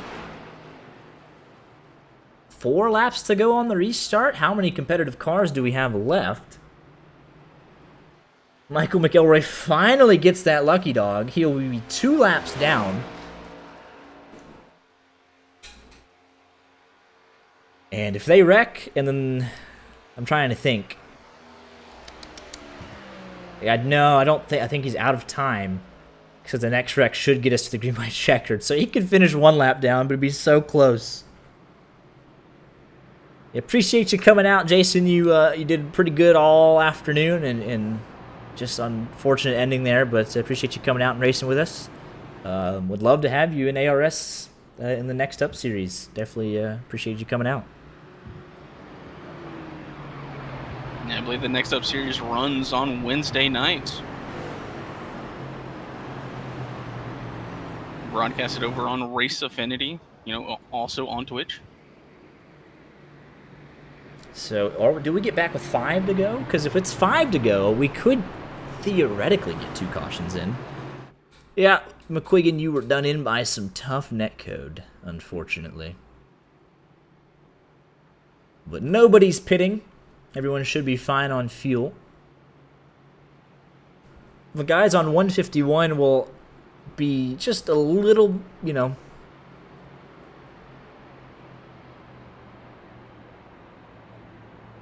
Yeah, I hate it for Brewer. He didn't even get a chance. His power went out. And Ben Pierce, he's still got a shot at this thing for you guys. And Sean was doing pretty good. You guys are up there all afternoon. Made yourselves known. But it looks like 17 on the lead lap.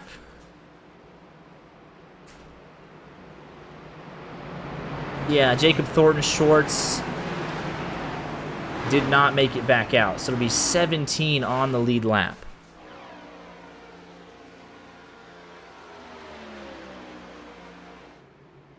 And we will be restarting with 4 to go. So any caution now will get us to our final green-white checkered attempt. Only 1. There are 17 cars left with a shot at it. I think they all have pretty good-looking race cars still. Dylan Dreiling going to catch the field, as is Talon Smith and Randy, so they should catch it just fine.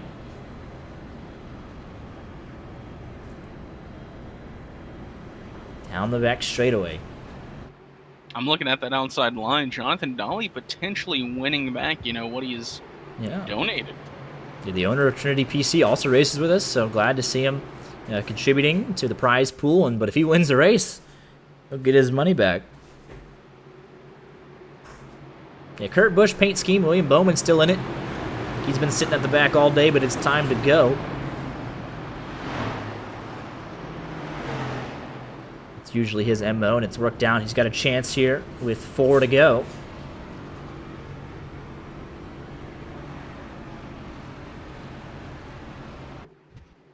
Lights are out on top of the pace car. Could be the final restart of the afternoon. It'll be Jonathan Dolly and Ben Pierce, your front row. Ben Pierce, the control car.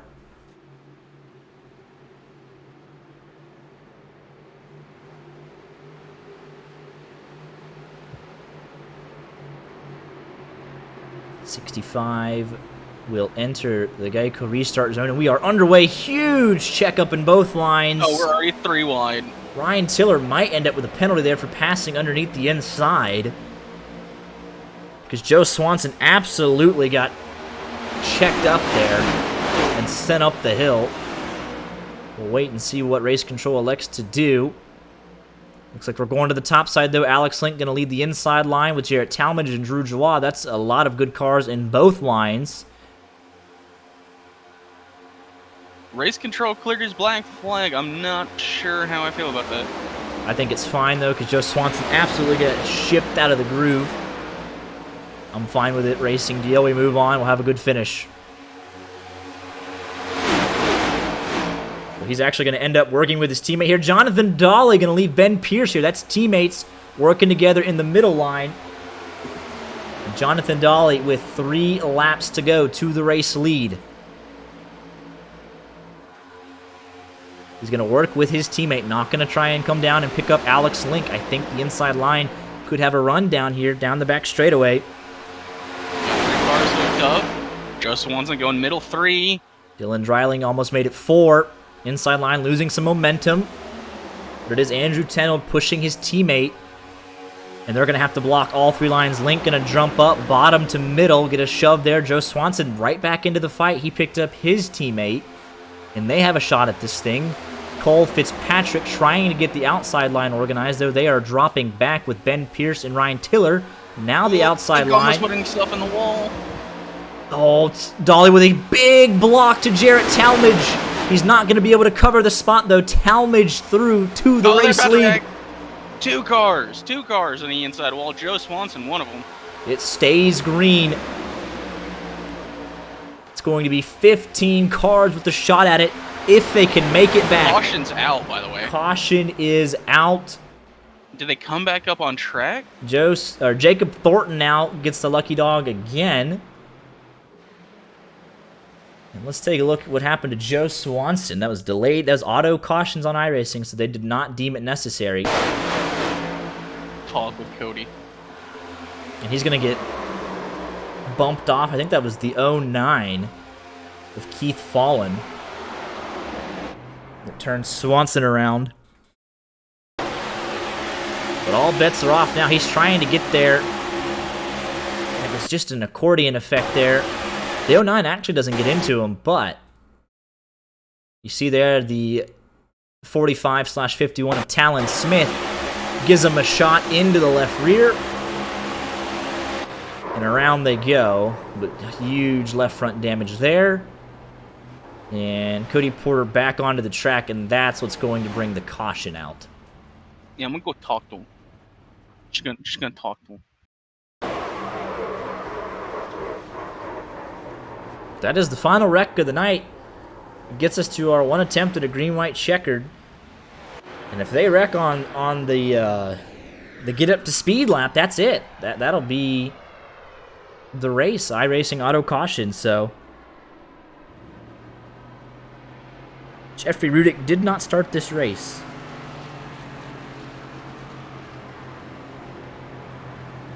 I did see that move from Talmadge. I do want to take another look at that. It was getting crazy with the blocks on the front stretch, and it let's see here.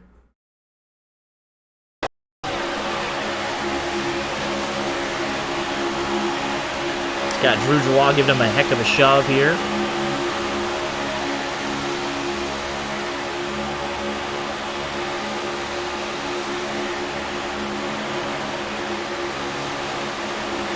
No, that move was clean.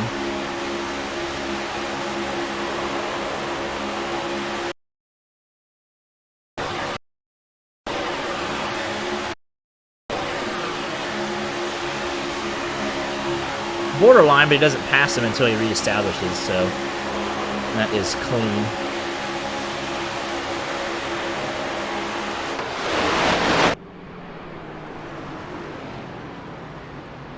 He did not pass him under the yellow, he just hit him. I do not think that is worthy of a penalty. It's not one iRacing is going to assign, so.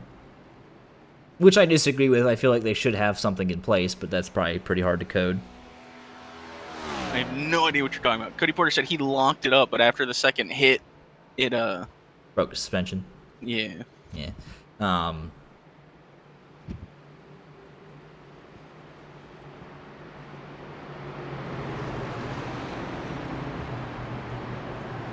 Besides, I don't think it was technically in the rule book. We got rules? It was just some general things, but it wasn't technically. I don't know the official ruling, but it's probably bad on me. But it wasn't ever stated. So there you go. There's your controversy. Yellow line rule, iRacing, NASCAR controversy. There you go. Everybody has their thoughts on it. So, and no one's going to agree ever. I think the rule book in NASCAR says don't go below it. I think that's what iRacing should do, but that's the below the yellow line rule. But I mean, that would be impossible to do. Right, with the way that iRacing works, you could not. I mean, you could have a certain system in place, but it would have to be so minute.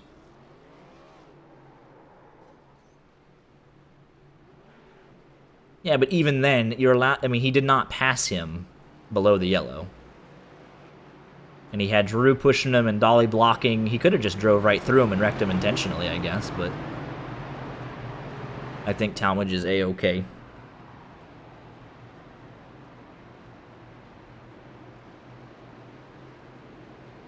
I think he's fine. So yeah, Randy just makes it out. He's going to have to hurry, though.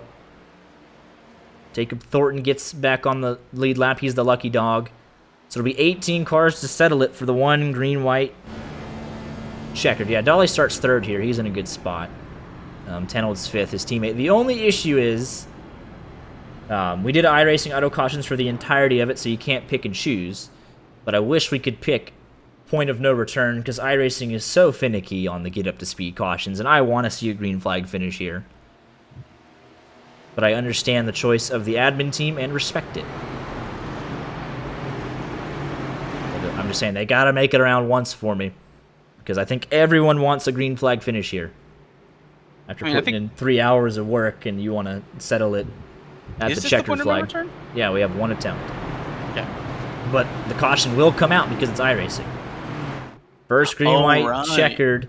Yeah. Oh, right. I forgot. One green, white, checkered in the race details. I'm not crazy. Final green, white, checkered will enter under caution if wreck happens before the white flag. I forgot we were doing iRacing cautions.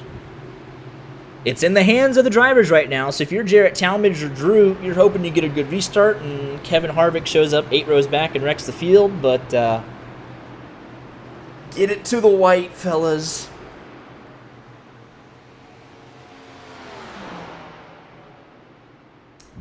Thornton's able to catch up, as is Randy, so it'll be 18 cars to settle it if they get to the white. I gotta go 2.66 miles. If there's a restart checkup, that could end it.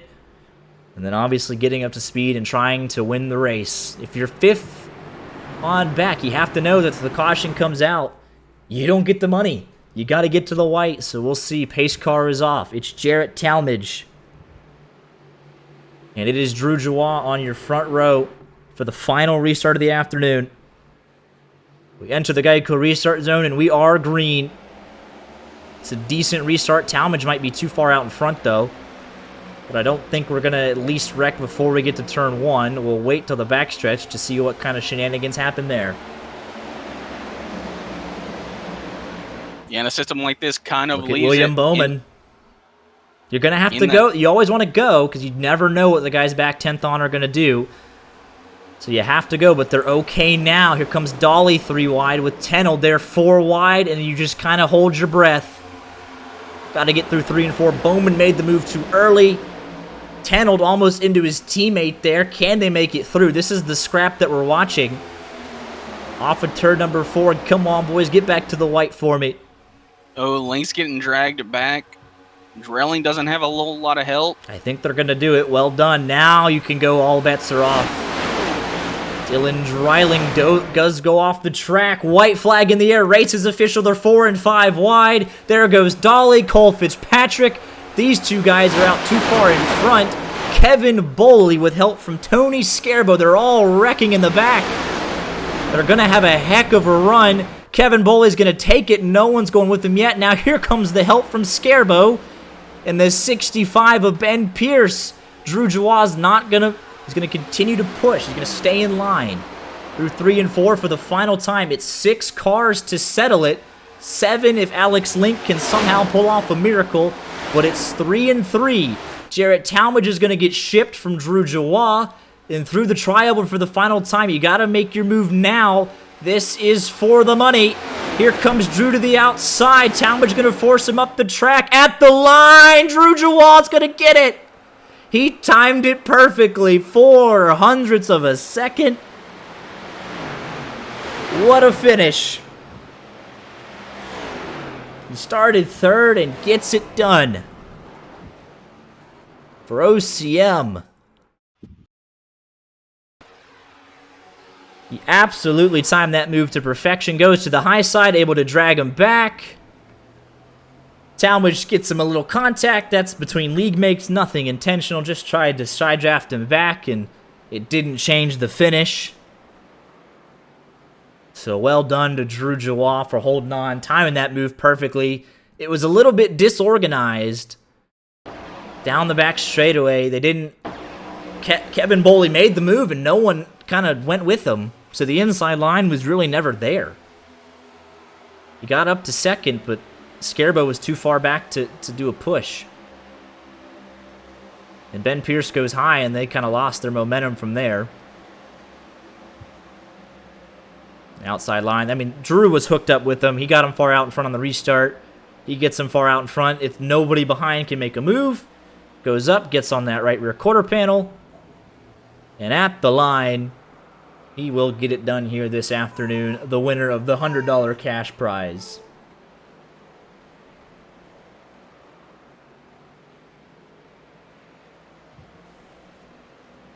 But we'll go ahead and get our top 3 in here for an interview, and then we'll let everybody get on with their Saturday afternoons. Pushing 3.5 hours.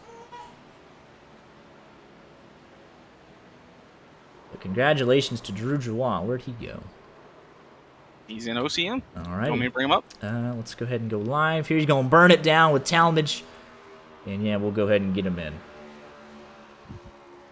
Here with your race winner, Drew Jawaz, with a perfectly timed move. You were working so well with Talmadge all afternoon, and then someone had to win. You pull out, get the side draft on him, and drag him back, and you end up 4/100th of a second across the line, and $100 richer this afternoon. Oh, yeah. What a race. I mean, we were up front the whole race, and, you know, we unfortunately spent on pit road, got lucky with the time caution, and, you know, we were right there, and we got shuffled with like 5 laps to go, and oh my goodness, I pushed the lights out of Jarrett there, and we went to the 1-2, and I told him I was going to push him until I had like the chance where one of us was going to win, and I was a little skeptical of what was going to happen down the back because we got pretty far out with them wrecking, and yeah, I learned something with like about 10-15 laps ago. I finally learned how to push, and it's completely different than what it was before, and oh, what a race. Yeah, absolutely. You had that one mistake on pit road under green flag, but up front for most of it. And yeah, it was a dedicated move there. It was risky on the get up to speed lap to push and not try and take the lead immediately with that caution that could have come out and, you know, ended the race there on the get up to speed lap. But it was calculated. You pushed him so far out in front that it was only between you two. And that side draft on that right rear, able to drag him back. And a little bit of contact made at the line, but that's to be expected. It wasn't anything too malicious that he tried to completely dump you, but you get the best of him anyways. Yeah, I mean, me and him worked well all race long. So, yeah, I was just happy that it came down to me and him after, you know, being up front all race long. I mean, that was crazy. I didn't expect to win it, honestly. I mean, we got shuffled back so many times those last 20 laps. And like I said, I figured out something. I don't know who showed me it, but like we were flying there at the end. And I finally figured out that if you push on, I learned on the left rear, then you could actually, you know, make time. And that's what won us that race. I finally was confident enough to push him. And like you said, we it was definitely a risk not taking a move early, but I was working with him, and I wasn't going to be upset if one of us won it. So, what a race, though. Yeah, the Braves beat the Mets 21-3. Just a quick update there. Put that in Whoa! I didn't. Wait, nah, you're lying. 21-3. So we scored 3 touchdowns and they kicked a field goal. Oh my god! We put up 8 in the 9. Oh, okay, that's brutal. They got a position player. Yeah, but congratulations to them. Go Bravos. Mets are shambles. But what are you gonna do with the $100? What's on your mind? Definitely gonna give. Definitely gonna give at least 10 or something. I don't know, like $20 to Jared. I mean, we worked all night. We made a deal where one of us won. We were gonna kind of split it. Probably put some towards the ARS charity. I'm not too sure, but at least enough of the earnings would be going to somewhere other than me. So very nice. Great race. Can't believe we won it. Finally didn't get wrecked in one of these races, so we'll take it. Yeah, absolutely. Well, congratulations again on the win, and we will see you back here on Monday night. Actually, next Monday night. Next Monday. All right. I am suspended. Can I do my shout-outs real quick? Oh, right. I forgot about that. Yeah, you cost 2x. How dare you? Hate to see it. Yeah, go get your shout-outs in, bud. Yeah, like I said, shout out to Jarrett for helping me all race long. Shout out to also Joe and Dylan. They were helping me too. Shout out to you guys in the broadcast booth. You guys did this on your own time, and you always guys put on a good show. And then shout out to McElroy for putting this thing on, him and the rest of ARS. And then shout out to Nat and Kyla for being my biggest supporters. You know what I'm saying? Very nice. Well, congratulations again, and we will see you when you return from your suspension. So yes, sir. We'll be back. All right. Back there you go. Suspended at Daytona, wins at Talladega. Here with our runner-up, Jarrett Talmadge. Oh, so close. We're working up front all afternoon, and 4 100ths of a second separates you in a thrilling finish. But they knew you were there this afternoon. Yeah. That's tough. That's really tough. But I enjoyed it. It was a lot of fun. Me and Drew were working together basically the entire race, and he stuck with me right till the end. But yeah, I don't know. That was just a lot of fun. So yeah. Yeah. He pushed you so far out in front that it was only decided amongst you two, and with that side draft on that right rear just so powerful, and he got you sucked back a little bit. But it sounds like with all your help, you get 10 or 20 thrown your way for the troubles. So a great way to spend an afternoon for sure. Very much is, and have to watch the broadcast back. Hope it was good on there for you guys. Hope it wasn't boring. Nah, you guys put on a good show. It was great fun. So it was good to watch. Thank you. But congratulations again on a strong second place finish. Got any shout outs or anyone you want to say hi to? Yeah, I'd like to shout out everyone who put this on. You guys for broadcasting. Drew for being my teammate there. Yeah, that's about it. Alrighty, well, congratulations again, and we'll see you next Monday. See ya. And then our third place finisher here tonight, Ben Pierce. First time we've had the pleasure of watching him race on the YJ Media channel, but he did a great job all night long, managing in the front pack and doing pretty well on green flag pit stops. Was led a bunch of laps tonight, and then didn't really have the help at the end of it. Was kind of shuffled out a couple of times, but made a run at it through the tri-oval and just didn't have enough help. But definitely knew you were there tonight, and you put on a great show. Yeah, no, it was fun. I mean, thanks for putting it on. Everybody that was involved with that. You guys for broadcasting and everyone who's involved with setting it up. But car was fast. Felt good in the draft. Like we were talking at the end there in the waiting room, it's just you had to be in the right place at the right time. And I think, like you said, go from leading on the next to last restart to restarting 15th for the green white checkered and ended up third. Top lane was rolling. You had to be there. And then just not a lot of help when I was falling back because everyone I was working with crashed out. So, thanks to them while they were in the race. Yeah. Gotta be with you at the finish, and then you guys could split the spoils. But what do you think was the change from the top to the bottom? I know early on it was the bottom, but what made the top so good late in the race? I think it was just you didn't have to. There weren't as many checkups. I know the bottom had a lot of checkups early, and if the top wasn't as formed up, you had a good pusher. I know the 8 car was pushing me really good on the bottom when I was leading, and they couldn't really do much. But at the end, once the top lane got really organized, if you're third, fourth car in line, you weren't checking up like you were on the bottom. So you just keep the momentum up, and really the bottom can't do anything. Absolutely. But yeah, 15th, third on that final restart. Glad we got to see the finish under green. You did a great job charging through the field, and just needed a little bit more help there at the end, but it was a strong effort tonight from the 65 machine. Yeah, absolutely. Just like to thank everyone at Gradient Concepts, Pay to Win. The Brew Motorsports guys were some of the guys helping me. We run in a lead together, so shout out to everybody from there. Simrap Market for my paint scheme. They do good work. And like I said, just everybody who helped put this on. It was good use of money, good use of time, I think. We all enjoyed it. And look forward to maybe doing another one. Absolutely. Well, yeah, appreciate you coming out. I know we have some non-league guys in here, but you and your team, welcome anytime. Hope to see you back sometime soon. But congratulations again on a strong third-place finish here. Absolutely. Thank you, guys. All right, we've been pushing 3.5 hours. We'll let everyone get back to their Saturday afternoons. A lot to recap at 188 laps. And we talked to every team during the race, so we'll go ahead and call it good there. Massive shout out to the Affinity Racing Series for putting this on. Michael McElroy, league owner, and the admin team. Too many to name. And just want to give a special shout out again to Trinity PC, Barkbox, Dude Wipes, and the excuse me. Sorry about that. The Drivecraft Racing League for coming on board this afternoon and sponsoring this event, allowing us to give away some cool prizes. And just have a great time Saturday afternoon. But appreciate everybody. We'll be back in action Monday night for the Affinity Racing Series. Their next-gen series heads to Phoenix. Then next Tuesday, LSRL closes out their regular season at Kansas. And then next Friday night, Rod Car, they roll on into iRacing Super Speedway in the next gen. So got some great racing coming up. Be sure to follow to not miss out on a second of your favorite league or drivers.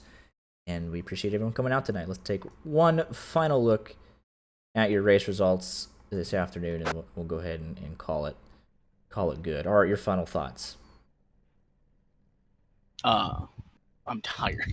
It was a grind, but 188 laps, and we went to green, white, checkered overtime because, of course, we did. So it was 190, I believe. But Drew Joie, your race winner, 40/100ths of a second, all the way down to Andrew Tennell, last car on the lead lap, and then through this giant race of attrition, all the way down.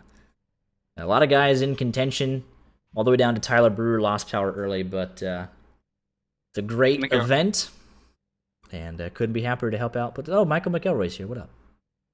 Hey, no, I was just coming to say thank you to you guys. Yeah. Not on stream or anything. I was just waiting for you guys to close out, but yeah. We are on stream, so yeah. I'll say it since we are on stream. Oh my gosh, I have the stream up way too loud in my ear. So yeah, really appreciate you guys coming out. I've sent out I saw Corbin did it too. We sent out your PayPal link. Really appreciate you guys donating the time.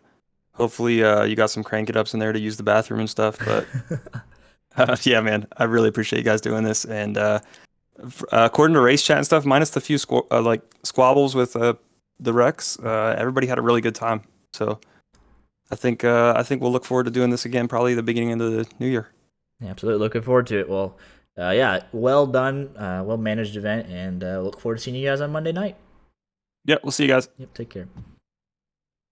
All right, that'll do it here from us. We'll be back Monday night, 8:30 Eastern. Y'all take care, have a great weekend, stay safe, and we'll see you soon.